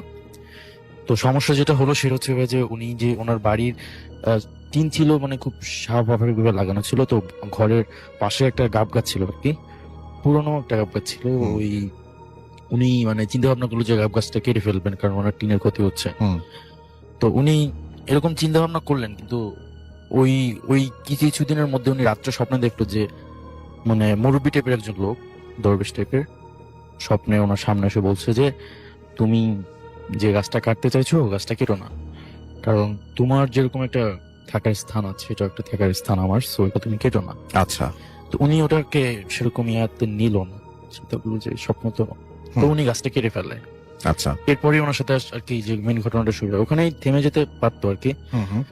তো রাসেল ভাইয়া ওই যে মুরব্বী উনি ওই দিনের পর থেকেই মানে ওই দিন রাত্রি উনি হচ্ছে টের পায় যে ওনার সাথে বাইক মানে বাইরে দিয়ে ওনাকে কেউ ডাকতেছে। এটা ওই দিন শুধু উনি শুনছে যে ওনাকে আচ্ছা। ডাকতেছে, তো উনি কেয়ার করে না, উনি ঘুমায় গেছে। এরপর দিন দিন দিন ঘটনা বাড়তেছে, যেটা হচ্ছে যে ওনাকে একদিন রাত্রেবেলা 1-1:30টার দিকে ওনাকে হচ্ছে মানে ঘুম থেকে ওনাকে উঠে নেওয়া হয়েছে আর কি। তো ওনার বউ ছিল তো পাশে, ওনার স্ত্রী হচ্ছে হঠাৎ করে দেখলো যে উনি পাশে নেই। তো উনি চিন্তা করলো যদি বাইরে বের হয় আমাকে তো অবশ্যই নক দিবে, বা একা একা তো উনি বাইরে যাবে না, তো বড় বাগান বাড়ি। তো উনি যে গ্রামে হারিকেন বলে আর কি। আচ্ছা। তখন তো কারেন্ট ছিল না, এখনো মানে খুব রিসেন্ট কারেন্ট গেছে, মানে অজপরা টাইপের একটা গাছ ছিল ওটা। তো উনি হারিকেন নিয়ে নেমে হচ্ছে ওনার মানে আশেপাশে খোঁজাখুঁজি করে একা একা, যখন না পায় তখন হচ্ছে মানে চিৎকার চেঁচামেচি শুরু করে। তো শুরু করার পর আশেপাশ দিয়ে মানুষ আসে, মানুষজন এসে হচ্ছে দেখা যায় যে ওনাদের যে বাগান বাড়িটা, যে গ্রামে ভাইয়া ওটাকে মানে বের বলে থাকে আর কি, এটা সবাই বুঝবেন হয়তো বা। আচ্ছা। আর শহরে আমরা লেক বলে থাকি। আচ্ছা। জায়গায় লেক টাইপের কিছু ছিল, তো ওনাকে ওই লেকের মধ্যে পাওয়া যায়। উনি ওই জায়গায় আছে, মানে খুব খারাপ অবস্থায় আছে, গায়ে কাদা মাখা পানির মধ্যে। ওখান থেকে ওনাকে রাত্রে উদ্ধার করা হয়। তো উনি কিছুই বলতে পারছিল না, জিজ্ঞেস করার পর যে কি হয়েছিল। তো ওই দিন গেল। তো আর উনি হচ্ছে এবার যখন রাত্রে ঘুমাতো দেখতো যে আমি বলছি যে ওনাদের যে ঘরটা ছিল, ঘরটা হচ্ছে খুবই নর্মাল ছিল, নামের ঘর ছিল আর। কিন্তু উনি ওই রাত্রেবেলা যখন ঘুমাইতো, যে চাঁদের আলো পড়তো, উনি দেখতে পাইতো যে ওনাদের বাড়ির মানে অনেক বড় বড় গাছ ছিল, তো ওই ফাঁকা দিয়ে দেখতো যে কোনো গাছ দিয়ে ওনাকে ডাকতেছে বা ওনার দিক তাকে বিদ্যুৎ ভাবে হাসাহাসি করতেছে। তো এটা দেখার পর আর উনি এই যে টর্চারটা হয়েছে, এরপর উনি অনেক অসুস্থ হয়ে পড়ছে। এরপর ওনার ছেলে আসছে, ওনার নাতাতি আসছে, সবাই বাড়িতে ছিল। হঠাৎ করে আরেকদিন ওরকম মানে ওই দিন রাত্রে কেউ খেয়াল করে না যে উনি নাই। সকালবেলা ফজরের দিকে হচ্ছে ওনার যে নাতি ছিল, নাতি হচ্ছে বাথরুমে গেছে আর কি। আর ভাইয়া গ্রামের যে কিছু কিছু বাড়িতে এখনো হয়তোবা দেখা যায় যে বাথরুমটা খুবই নর্মাল, মানে হচ্ছে সুপুরি গাছের যে হচ্ছে পাতাটা ওটা দিয়ে হচ্ছে মানে চারোদিক দিয়ে বেড়া দেয়া আর কি, ওই রকম গাছ দিয়ে করা। গ্রামে এরকম এখনো বাথরুম গুলো আছে। তো ওই টাইপের একটা বাথরুম ওই বাড়িতে ছিল। তো ওই যে ওনার নাতি সকাল ফজরের আগে দিয়ে উনি মানে ওয়াশরুমে গেছে। বাথরুমে যাওয়ার পর দেখে যে ও যে মানে দাদু ছিল, উনি ওই বাথরুমের মধ্যে পড়ে আছে, তার সমস্ত গায়ে হচ্ছে ময়লা। তো এটা দেখার পর ও তো সবাইকে ডেকে আনার পর ওখান থেকে উঠানো হয়, গোসল করানো হয়। আজকেও সেম কাহিনী, উনি কিছু বলতে পারতেছেন না যে উনি ওই জায়গায় কিভাবে গেল। এরকম হওয়ার পর ভাইয়া এই যে এর মধ্যে আরো 2-1 দিন ওনাকে এরকম রাত্রেবেলা নিয়ে যাওয়া হয়েছে। তো সবাই এবার ওনার বাড়িতে সবাই চলে আসছে এই কাহিনী শোনানোর পরে। এরপর হচ্ছে ওনাকে হচ্ছে ডাক্তার দেখানো হলো, ডাক্তার দেখানোতে কোনো লাভ হয়নি ভাইয়া। উনি হচ্ছে কিছুদিন পরে আস্তে আস্তে করে মানে অসুস্থ হয়ে মারা গেছে। তো ভাইয়া এখানেও ঘটনা শেষ হলে কিন্তু পারতো, বাট যেটা শুরু হলো যে উনি মানে মারা যাওয়ার পরে ওই বাড়িতে যেটা হতো, ওনার কিন্তু স্ত্রী ছিল, উনি তো মারা গেলেন। তো দেখা যেত যে ওনার রূপ নিয়ে আচ্ছা আরেকটা জিনিস মিস করছি, সরি ফর দ্যাট। সেটা হচ্ছে যে উনি যখন মারা যাওয়া হয়, ওনাকে নিয়ে যাওয়া হচ্ছিল যে তার ছেলেরা যে শহরে থাকতো, ওটা হচ্ছে 5-6 কিলোমিটার দূরে।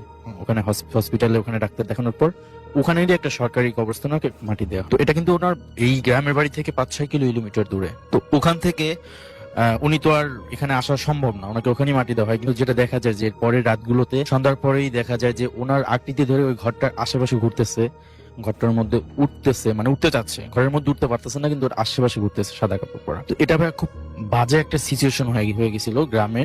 তখন আমিও ওখানে ছিলাম গ্রামে, তখন আমি ওখানে অনেক আগের কথা, তো মানে 3-4 বছর হয়েছে। আমি তখন এসএসসি কমপ্লিট করি, তখন ওই জায়গায় একটা স্কুলে পড়ি আমি। তো ভাই যেটা হয়তো সন্ধ্যার পরে ওই বাড়ির আশেপাশ থেকে মানে ওই বাড়ি থেকে একটা গন্ধ বের হতো, এরকম কাপড় চুপড় পোড়ালে যেরকম একটা গন্ধ বের হয়, খুবই বাজে একটা গন্ধ ছিল, এরকম একটা গন্ধ বের হইতো। আর ওনাকে যখন মাটি দেওয়া হয়, ওর পর থেকে ওই ঘরে কেউ থাকতে পারতো না। ওনার বউ হচ্ছে ওনার যে ছেলের ঘরটা ছিল পাশে, ওই ঘরে থাকতো। কিন্তু উনি বারবার একটা কথা বলতো যে ওনার বউয়ের নামটা আমি উচ্চারণ করছি না, কিন্তু ওনার বউয়ের নাম ধরে বলতো যে আমি ওকে নিয়ে যাব, এরকম বলা হতো। সো ভাইয়া এরকম হওয়ার পর পাশের যে বাড়িগুলো ছিল তারাও তো খুব মানে নাজেহাল অবস্থায় ছিল। তো একটা ছেলে সন্ধ্যার চিন্তা করছে যে প্রত্যেক সন্ধ্যা এরকম হয়তো আমি একদিন সন্ধ্যা একটু কোরআন তেলাওয়াত করে দিই। তো ও কোরআন তেলাওয়াত শুরু করছে। এবার হচ্ছে ঘর থেকে ঘোরাঘুরি, ওই ঘরের পাশে এখন আর ঘুরছে না, ওনাদের সীমানার লাস্টে এসে ওকে চিৎকার করে বলতেছে যে তুই কোরআন তেলাওয়াত করা অফ কর, নাহলে কিন্তু তোর তোর ক্ষতি করে ফেলবো, আমি তোদের কিছু করতে চাচ্ছি না, তোরা জাস্ট ওকে আমারে দিয়ে দে। ওনার স্ত্রীর কথা বলতেছে, ওকে আমারে দিয়ে দে। আর ওকে দেওয়ার কারণ হচ্ছে ভাইয়া, ওই যে গাছটা কাটছিল, উনি ওনার স্ত্রীকে জিজ্ঞেস করছিল, বলছিল, ওনার স্ত্রীও সেম কথা বলছে যে কেটে ফেলো, ওগুলো কি বিশ্বাস করে, এই জন্য ওনার বইয়ের উপর ও রাখছিল। তো ভাইয়া আর এরকম হওয়ার পর ও আর কোরআন তেলাওয়াত করা বন্ধ করে দিয়েছে, ও ভয় পেয়ে গেছে আর কি। আর যেটা হয়তো ওই রকম দেখে সন্ধ্যার পরে প্রত্যেকটা ঘরে গ্যাঞ্জাম লাগতো, মানে স্বামী স্ত্রীর মধ্যে কিচ্ছু হয় না সারাদিন, হঠাৎ করে স্বামী তার স্ত্রীকে ধূপধাপ মার শুরু করতেছে রিজন ছাড়া, এরকম শুরু হয়। তো হ্যাঁ, এরকম করতে করতে ওই বাড়ির একজন জামাই ছিল, উনি চট্টগ্রাম থাকতো, গার্মেন্টস চাকরি করতো। উনি এই খবর পেয়ে বাড়িতে আসে। তো উনি সামথিং শুনছে যে হচ্ছে উনি মারা গেছে বা অসুস্থ এরকম, কিন্তু উনি আসতে আসতে হয়তো বা রাত 11টার মতো বাজছে, চাঁদনি রাত ছিল। উনি ওই বাড়ির সীমানায়, আমি বলছি কিন্তু যে ওই বাড়ির পাশে একটা খাল ছিল, তো খালটার উপরে সাঁকো আছে, সাঁকো পার হয়ে উনি বাড়িতে ঢুকতে হয়। উনি যখন সাঁকো পার হয় তখন দেখে যে ওই যে মুরব্বী ছিল আর কি, যে মারা গেছে, উনি ওনার সামনে এসে দাঁড়াইছে। কিন্তু অদ্ভুত ছিল যে ওনার সাইজটা ছিল একটু ডিফারেন্ট, খাটো টাইপের ছিল। কিন্তু উনি যখন ঢুকে ফর্মালিটি মেডেন সালাম দিল, সালামের উত্তর দেয় না, কিন্তু উনি আস্তে আস্তে করে লম্বা হচ্ছে। ফার্স্টে ছিল এক হাইট, পরে হাইট বাড়তেছে। তো এইটা দেখে উনি হচ্ছে মেনে নিতে পারে না, উনি ওখানে অজ্ঞান হয়ে পড়ে যায়। পরে ওনার জ্বর হয়, ওনার অবস্থা খুব খারাপ হয়ে যায়।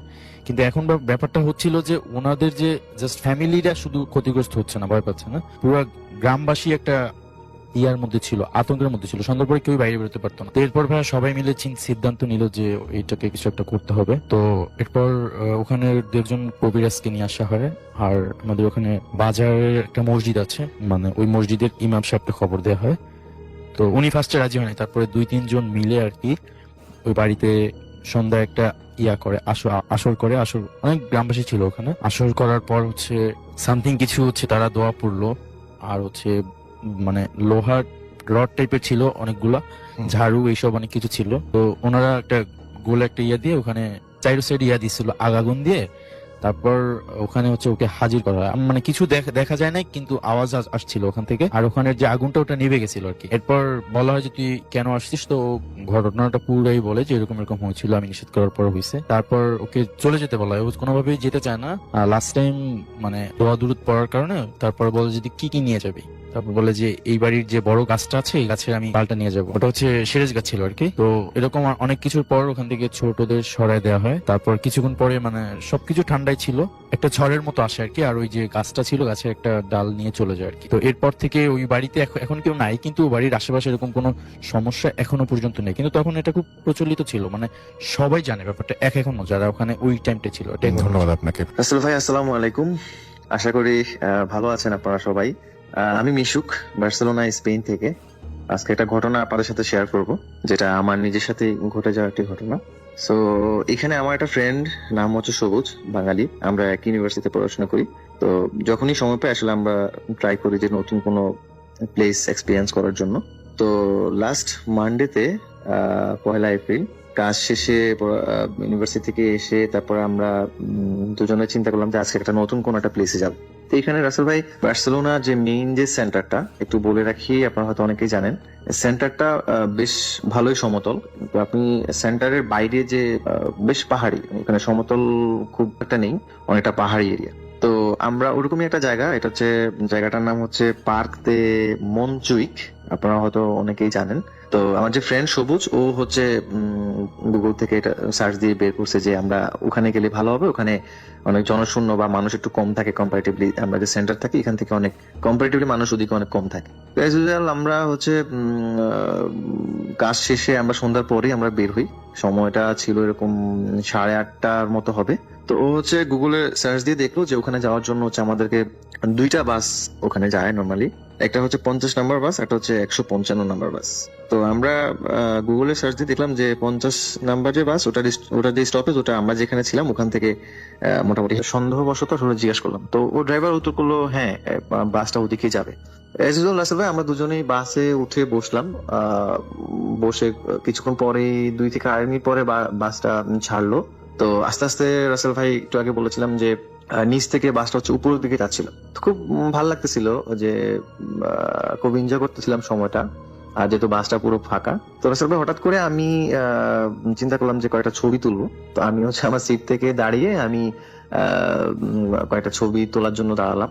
তো হঠাৎ করে রাসেল ভাই, আমি একটা ছবি অলরেডি আমার ক্যাপচার করা হয়ে গেছে। কিছুক্ষণ পরে যখন আমি পরে ছবি নিতে যাব, তখন হঠাৎ করে রাসেল ভাই খেয়াল করলাম যে একবারে মানে পেছনের সিটে কোন একজন ভদ্রমহিলা বসে আছেন। তো বয়স আনুমানিক 60 থেকে 65 এরকম হবে, পাশে একটা কুকুরের বাচ্চা।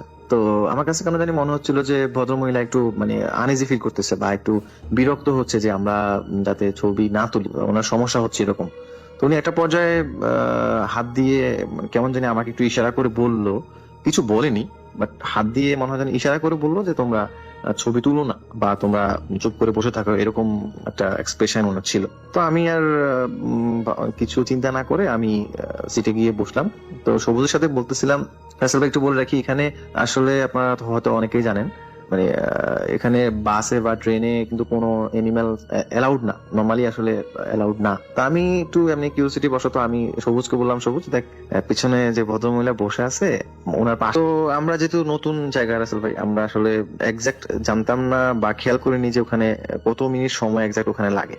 তো আমরা ভাবছিলাম হয়তো মানুষ ওদিকে খুব একটা যায় না, হয়তো বা বাসও এদিকে বাসের সংখ্যা খুব একটা বেশি না, এই জন্য হয়তো বা স্টপেজে কিছুক্ষণ দাঁড়িয়ে কিছু মানুষ উঠবে। কিন্তু কিছুক্ষণ পর দেখলাম যে বাস যে ড্রাইভার উনি ওনার সিট থেকে উঠে আসলো। তো আমি জিজ্ঞেস করলাম যে আসলে এখানকার ল্যাঙ্গুয়েজের রাসেল ভাই একটু বলে রাখি, স্পেন বার্সেলোনাতে কিন্তু এখানে নর্মাল স্প্যানিশের পাশাপাশি কিন্তু কাতালান একটা ল্যাঙ্গুয়েজ ওরা ইউজ করে, যেটা হচ্ছে আমরা নর্মাল স্প্যানিশ জানি যে কাস্তিয়ানো, যেটা ওটাকে আমরা নর্মাল স্প্যানিশ বুঝি, বাট এখানে আরেকটা ল্যাঙ্গুয়েজ এরা ইউজ করে কাস্তিয়ানো, যেটা এখানে একটা স্টেট আছে কাতালান স্টেট, আপনারা তো মনে হয় জানেন, যারা হচ্ছে কাস্তিয়ানো থেকে কাতালান থেকে ওরা কাতালান যে ল্যাঙ্গুয়েজটা ওরা ওটাকে প্রেফার করে বেশি। তো আমরা কাস্তিয়ানো আমরা মোটামুটি বলতে পারি, চলার মতো বলতে পারি। তো আমি ড্রাইভারকে জিজ্ঞাসা করলাম যে স্টেশন উলটিমো, এইটাই কি শেষ স্টপেজ কিনা? তখন ড্রাইভার বললো যে হ্যাঁ, সি ইস্তা উলটিমো, মানে যদি বাংলা বলি আমি যে এটাই ওটা এনজয় করলাম দুজনে মিলে।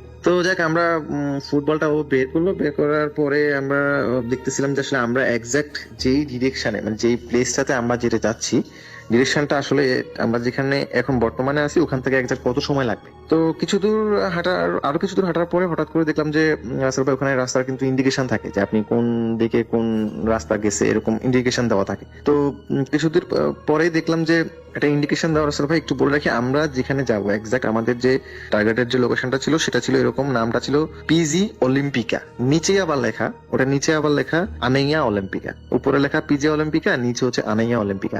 আর ঠিক ওইটার পাশে আরেকটা ইন্ডিকেশন ছিল এরকম, যেটা হচ্ছে আমরা ভুলবশত চলে গেছি, ওটা হচ্ছে ফন্ট দেল ঘাট, নিচেই সেম লেখাটা আনাইয়া অলিম্পিকা, যেটা পিজি অলিম্পিকার নিচে লেখা ছিল, জাস্ট উপরে লেখাটা হচ্ছে ফন্ট ঠান্ডা পড়তেছিল ওখানে। তো আমি হঠাৎ করে সবুজ করলাম, সবুজ আমার মনে হয় আমরা ভুল রাস্তায় চলে আসছি, আমার মনে হয় আমরা এই দিকে আসলে আমাদেরকে আসা উচিত হয়নি। তো ও বললো যে তাহলে একটু গুগলে সার্চ দিয়ে দেখি। তো গুগলে সার্চ দিয়ে দেখার পরে দেখলো যে আসলে আমরা ওখানে যেখানে আসি ওখান থেকে আসলে আমাদেরকে যেখানে আমরা এক্সাক্ট যাবো পিজি অলিম্পিক, এটা আসলে অন্য দিকে রাস্তাটা ছিল, মানে আমরা শুরুর দিকে যেদিকে যাচ্ছিলাম ওদিকেই ছিল। তো দুজনে অনেক টায়ার্ড, মানে ও আমাকে খুব রাগারাগি করতেছিল যে তুই না বুঝেই একটা রাস্তায় চলে আসছিস। এখন রাত তখন রাসেল ভাই অলমোস্ট 9:50 10টার কাছাকাছি এরকম। তো আমরা রাসেল ভাই দুজনে অনেক টায়ার্ড হয়ে গেছি, মানে নিচের দিকে যে নেমে আসবো মানে এরকম এনার্জি পাচ্ছিলাম না। তো হঠাৎ করেই রাসেল ভাই আমি ওকে বললাম যে আচ্ছা একটু কিছুক্ষণ আমরা একটু রেস্ট নিই, যদি কেউ আসে তাহলে জিজ্ঞাসা করবো যে আসলে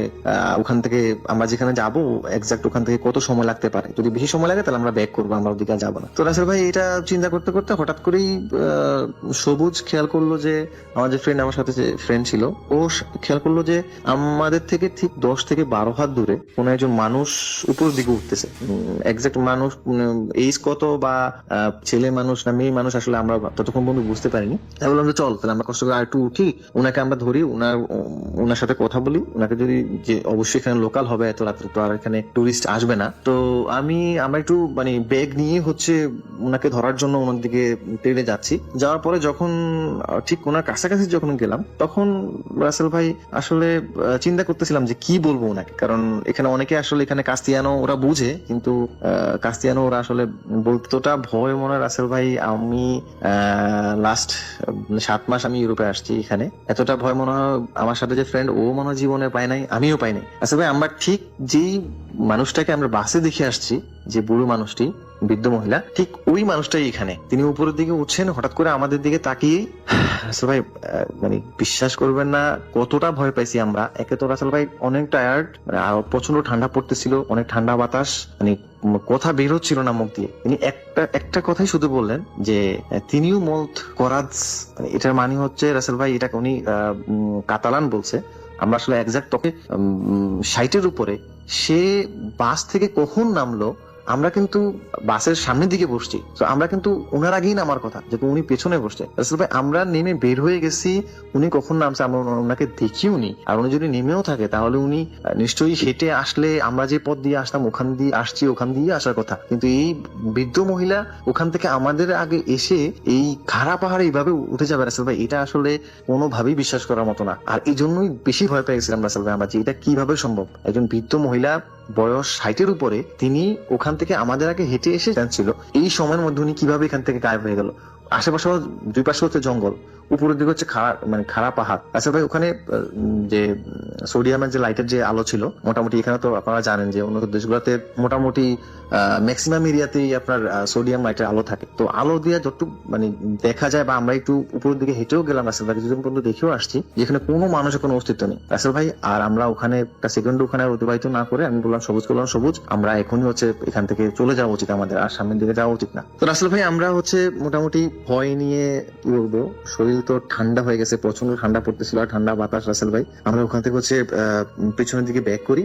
ব্যাক করতে করতে রাসেল ভাই আমরা অনেক দূর পর্যন্ত হাঁটা পরে আমরা যে সমতল যে জায়গাটা বলছিলাম আপনাদেরকে, আমরা ঠিক ওখানে এসে পৌঁছাই। তো রাসেল ভাই আমি সবুজকে বললাম যে সবুজ অনেক রাত হয়ে গেছে, তখন অলমোস্ট রাসেল ভাই 10:30 একটু বেশি হবে, 10:40-এর মতো হবে এরকম। তো অনেকক্ষণ পর্যন্ত আমরা ওখানে দাঁড়িয়েছিলাম রাসেল ভাই, কোনো মানুষ নেই। কাউকে যে জিজ্ঞাসা করবো যে আমরা আসলে কি ব্যাক করব নাকি কি করব বুঝতেছিলাম না। যে আমরা এখান থেকে যদি আমাদের যেখান থেকে আমরা বাসে উঠছিলাম না, বুঝে বললাম যে দেখো আমরা এখানে আসছিলাম এরকম এরকম এরকম একটা ঘটনা আমার সাথে ঘটছে, এখন আমরা আসলে কিভাবে আমরা বাসা যাবো, আমাদের বাসা ঠিকানা বলার পরে। তো ভদ্রলোক আমাদেরকে যেটা বললো যে তোমরা তো মনে হয় এখানকার টুরিস্ট, তো এই সময় আসলে তোমাদের এখানে আসাটা উচিত হয়নি। এটা একটা সুন্দর এরিয়া ঠিক আছে, বাট তোমাদের এই সময়টা তোমাদের আসা উচিত হয়নি।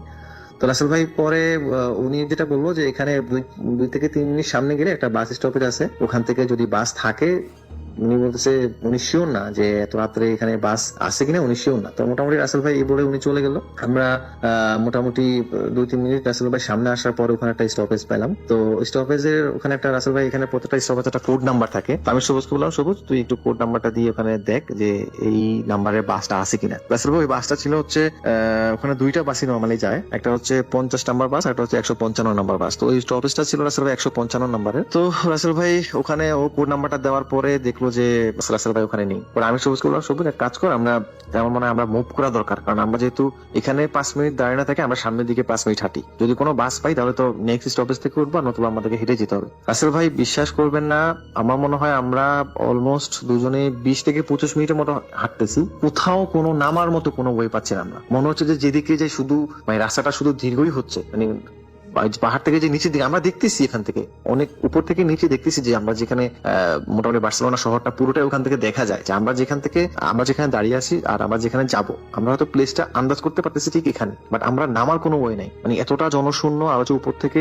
মানে একটা হচ্ছে যে পাহাড়ি রাস্তা, আর দিনের বেলা হলে রাসেল ভাই কোনো না কোনো কিছু করা যেত, বাট আমার মতো কোনো ওয়ে নেই। রাসেল ভাই আমার যে মানে কতটা ভয় পাইছিলাম, ইউরোপে বার্সেলোনার মতো একটা জায়গা যে এরকম ভয় পাইতে হবে আমাকে রাসেল ভাই, আমরা আসলে দুজনের একজনও আসলে এরকম কোনো কিছু আশা করিনি। তো মোটামুটি রাসেল ভাই হাঁটতে হাঁটতে আমরা প্রায় আরো 15 থেকে 20 মিনিটের মতো হাঁটি। শুধু রাস্তাটা মনে হয় যেন শুধু দীর্ঘই হচ্ছে, আর সময় যত যাচ্ছে মনে হচ্ছে যে লাইটের আলোগুলো মনে হচ্ছে যে শুধু বাস যাচ্ছে, গাড়ি যাচ্ছে, সবকিছু দেখতে পারতেছি, কিন্তু আমরা আসলে কাউকে যে চিৎকার দিয়ে বলবো যে আমরা এখানে আছি আমাদেরকে উদ্ধার করো, এরকম কোনো ওয়ে নাই, কারণ এটা অনেক উপরে ছিল, নিচ থেকে জাস্ট ছোট ছোট মানুষগুলো দেখা যায়, রাস্তাগুলো দেখা যায়। তো রাসেল ভাই অনেক দূর পর্যন্ত ঘোরাঘুরির পর আসলে অনেকটা টায়ার্ড হয়ে গেছিলাম, আমি আর ও দুজনে অনেক টায়ার্ড। এটা সময় রাসেল ভাই চিন্তা করতেছিলাম যে আজকের রাতটা হচ্ছে এইভাবেই কাটিয়ে দিব, কারণ এই ছাড়া আর কোনো ওয়ে নাই। দিনের বেলা যদি কোনো বাস আসে বা যদি কোনো মানুষ আসে, দেন হচ্ছে হেল্প নিয়ে তারপর বাসা যাবো। রাসেল ভাই অনেকক্ষণ বসেছিলাম, হঠাৎ করে এখান থেকে আমরা যেখানে দাঁড়িয়েছিলাম ওখান থেকে প্রায় 100 মিটার দূর হবে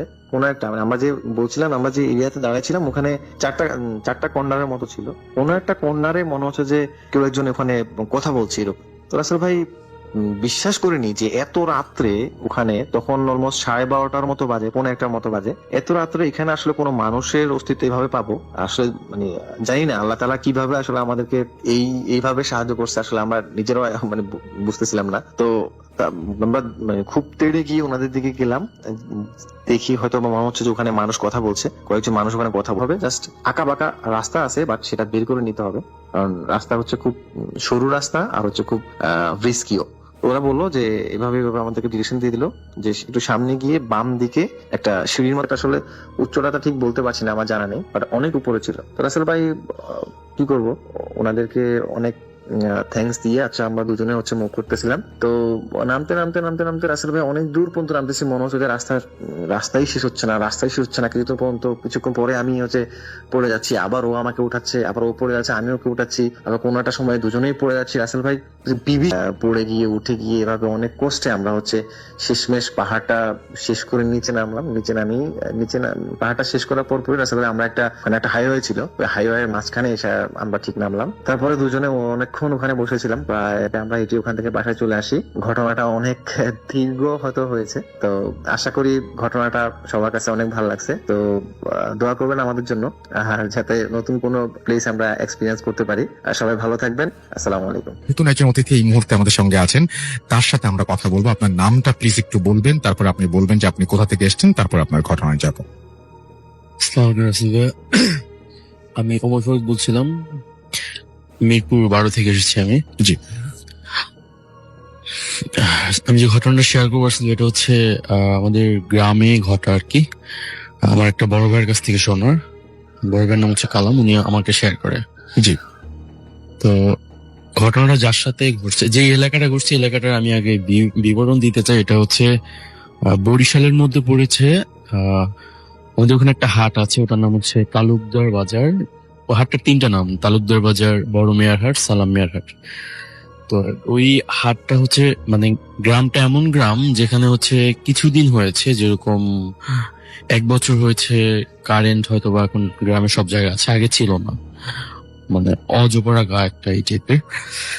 তো আমি যার কথা বলতে চাচ্ছি উনি হচ্ছে ওই বাজার থেকে, তালুকদার বাজার থেকে ওনার বাড়ি যেতে হলে মানে কোনো গাড়িতে চলে যাওয়ার কোনো সিস্টেম নাই, কারণ একটা বড় একটা খাল আছে, খালের সাইড থেকে সরু রাস্তা বয়ে গেছে, ওই রাস্তা দিয়ে যেতে হয়। আর যদি পায়ে হাঁটা ছাড়া যেতে হয় সেক্ষেত্রে হচ্ছে নৌকা চড়ে যেতে হবে। তো ওনাদের বাড়ি তখন কারেন্ট ছিল না, ঘটনাটা 1 বছর আগে ঘটেছে। তো বাজারে সবকিছু পাওয়া যায়, ওখানে কারেন্ট থাকে অলওয়েজ, ফোন চার্জ দেয়া প্লাস মেমোরি লোড দেয়া, ব্লা ব্লা অনেক কারণের জন্য উনি বাজারে এসে থাকেন। তো উনি সবসময় মানে সপ্তাহে 7 দিনই ওনাকে বাজারে যেতে হতো, ফোনের কারণে বা যে কোনো কারণে হোক। তো ওনার বাজার থেকে বাড়ি ফেরার পথে অনেক কিছুই ফেস করতে হয়, মানে বিশেষ করে খালের সাইডে সব জায়গায় বাগান, হয়তো বা 2-1টা বাড়ি পড়ে, তাছাড়া ভিতরে বাড়িগুলো। তো ওনার বাড়ি যেতে হচ্ছে 3টা সাঁকো পড়ে, গ্রামের ভাষায় ওটাকে 4 বলা হয়। তো ওনার বাড়িটা হচ্ছে সালাম মেয়ার বাজার থেকে যেতে হয়, তালতলা হাট আছে একটা, তালতলা হাটের ইমিডিয়েট কাছেই ওনার বাসাটা। তো উনি বাজার থেকে অনেক রাত করে বাড়ি ফিরতো, তো 1টা-1.5টা এরকম। ওনার ভয় ছিল না আর কি, এসব বিশ্বাস করতো না। তো উনি কিছুদিন হয়েছে বিয়ে করছে, বিয়ে করার পরেই এটা হয়েছে আর কি, এর আগে এরকম কিছু শোনা যায় না আর কি। তো উনি একদিন বাজার থেকে যাচ্ছিল, তখন আনুমানিক 1টা-1.5টা হবে। তো উনি যখন যাচ্ছিলেন, উনি ওনাদের বাড়ি যে 3টা যে সাঁকো পড়ে, তার মধ্যে প্রথম সাঁকোটার পরের যে সাঁকোটা, ওটা হচ্ছে তীরমুখী, মানে 3টা খাল এসে এক জায়গায় মুখ হয়েছে, তীরমুখী। আর পাশাপাশি একটা চালা ছিল, সাঁকোটার যেখানে ওর পাশে একটা চালা ছিল। তো উনি যখন সাঁকোটা ক্রস করে, সেকেন্ডটা ক্রস করে কিছু দূর হাঁটার পর, মানে পরে ওনাকে ডাক দেয়া হয় ওনার নাম ধরে। ভয়েসটা ছিল একটু মানে 2-3টা পুরুষ মহিলা মিশ্রণ একটা ভয়েস ছিল, এরকম ওনাকে ডাকছিল। তো ওনার নাম ধরে ফার্স্টে ডাক দেওয়া হয়, তো উনি সাড়া না দিয়ে উনি দ্রুত বাসা চলে যায়।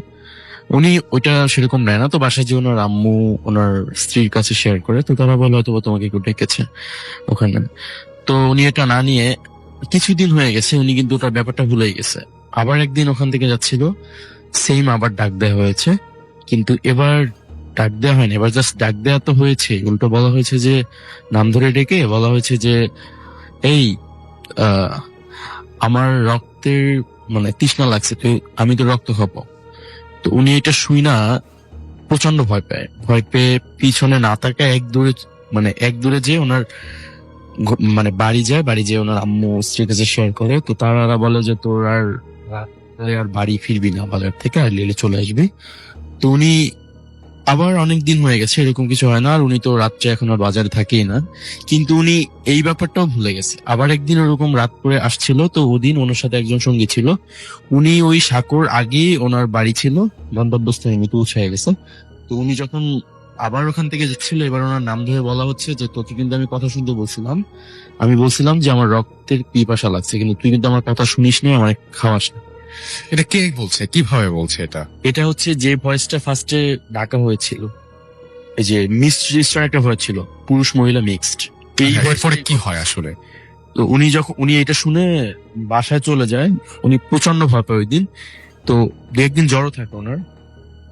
এর সপ্তাহখানেক পরে হচ্ছে উনি ওই ওই যে জায়গাটার কথা বললাম, যে জায়গাটা ওনার সাথে এরকম হয়েছে, ওই জায়গাটা থেকে কিছুটা দূরেই ওনাদের বাগান বাড়ি ছিল আর কি, নারকেল গাছ সুপারি গাছ এগুলো ছিল ওখানে। তো উনি সুপারি পাড়ার জন্য ওখানে যায়।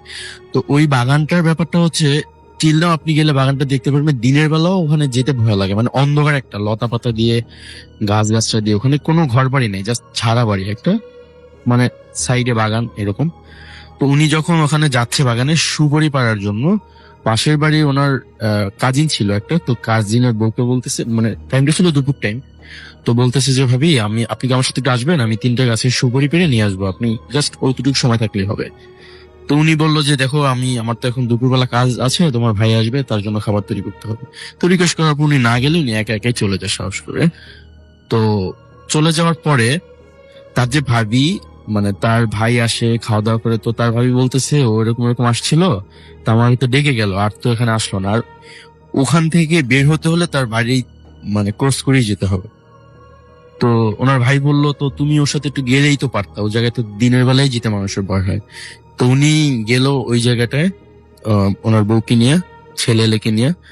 তো ওনাকে খুঁজতে খুঁজতে ডাকছে, পাচ্ছে না, খুঁজতে খুঁজতে দেখলো যে বাগানটার ঠিক মধ্যবর্তী একটা জায়গা, যে জায়গাটার কথা বলছিলাম যে খুবই অন্ধকার, ওইখানে হচ্ছে উনি পড়ে আছে, আর একটা গাছ ভাঙা সুপারি গাছ, মানে হচ্ছে উনি সুপারি গাছ মানে সুপারি পাড়ার জন্যই উঠছিলেন, গাছটা ভেঙে পড়ে গেছে। বাট আশ্চর্য বিষয় এটা ছিল যে ওনার সম্পূর্ণ শরীরের মধ্যে কোথাও কোনো দাগ মানে কিছু ছিল না, জাস্ট নাক থেকে আর মুখ থেকে সব ব্লাডিং হয়ে গেছে, রক্ত সব নাক মুখ থেকেই পড়ে গেছে। তো ওনাকে তারপর লোকজন ডেকে হসপিটালে নেওয়া হয় তাৎক্ষণিকভাবে। তো হসপিটালে নেওয়ার পর ডাক্তার বলে যে উনি তো কিছুক্ষণ আগেই মারা গেছে, লেট হয়ে গেছে আনতে। আর সুপারি গাছটা ভাইয়া, যদি একটা গাছ ভেঙে কেউ পড়ে যায়, গাছটার অবশ্যই মাঝখান থেকে গাছটা চেরা থাকবে, কোনো একটা সিমটম পাওয়াই যাবে যে এটা ভেঙে গেছে। বাট ওই গাছটার কোনো ওরকম কোনো সিমটম ছিলই না, ওটা মনে হচ্ছিল যেন কেউ ভেঙে দিয়েছে মাছ দিয়া, সমানভাবে ভাঙা ছিল আর কি। তো এই ঘটনাটা ওনার যখন মৃত্যু হয়েছে তখন ওনার আম্মু শেয়ার করে আর কি, ওনার আম্মুর কাছ থেকে শোনা আর কি। ধন্যবাদ আপনাকে আপনার ঘটনার জন্য। আমরা চলে যাব আমাদের পরবর্তী অতিথির কাছে। আপনার নামটা প্লিজ একটু বলবেন, তারপর আপনার ঘটনা জানাবো আমরা। ধন্যবাদ রাসেল ভাই, আমি পল ক্যালভিন ডিকোসা। জি। আমি আজকে শেয়ার করব আমার অফিসের একটা ঘটনা, যে ঘটনাটা আমার এখনো বর্তমানে কিছু এটা আজ করছে আমার বাসার ঘটনার সাথেই। তো আমি সরাসরি আমার ঘটনায় চলে যাচ্ছি। জি। ঘটনাটা হচ্ছে আমি আমার অফিসে অন্যান্য দিনের মতোই একদিন কাজ করছিলাম পিসিতে। তো সেদিন আমি আমার কাজের একটা প্রিন্ট আউট নেওয়ার পর দেখলাম যে প্রিন্ট আউটটা আছে ব্ল্যাঙ্ক। আমার পিসিতে এটা শো করছে যে আমার ডেটা গুলা সবগুলোই শো করছে, প্রথমে প্রিন্ট আউটটা আসছে ব্ল্যাঙ্ক। তো আমি আবার প্রিন্ট আউট করে তারপর দেখলাম সেম অবস্থা। তো আমি এটা, যেহেতু আমি আইটি ডিপার্টমেন্টে কাজ করি, তো আমি ল্যান সেট আপটা একটু চেক করলাম যে নেটওয়ার্কিং এর কোনো প্রবলেম আছে কিনা, অন্যান্য পিসি থেকে সেম প্রবলেম হচ্ছে কিনা, কিন্তু কোনো প্রবলেম ছিল না। তখন আমি আমার যে এমডি স্যার ওনাকে জানালাম ব্যাপারটা। উনি দেখলো ওনার পিসিতে কোনো প্রবলেম হচ্ছে না, ডেটাগুলো দেখা যাচ্ছে। তার একটু পরেই আমার পিসিতে আর কোনো ডেটাগুলো দেখা যাচ্ছে না। তো এরকম শুধু একবার না, প্রায় 4 দিন টানা এরকম হয়েছে আমার সাথে। তো আমার হয়েছে কি, এই কাজগুলো আমার একদিনে 4-5 বার করা লেগেছে। তো এই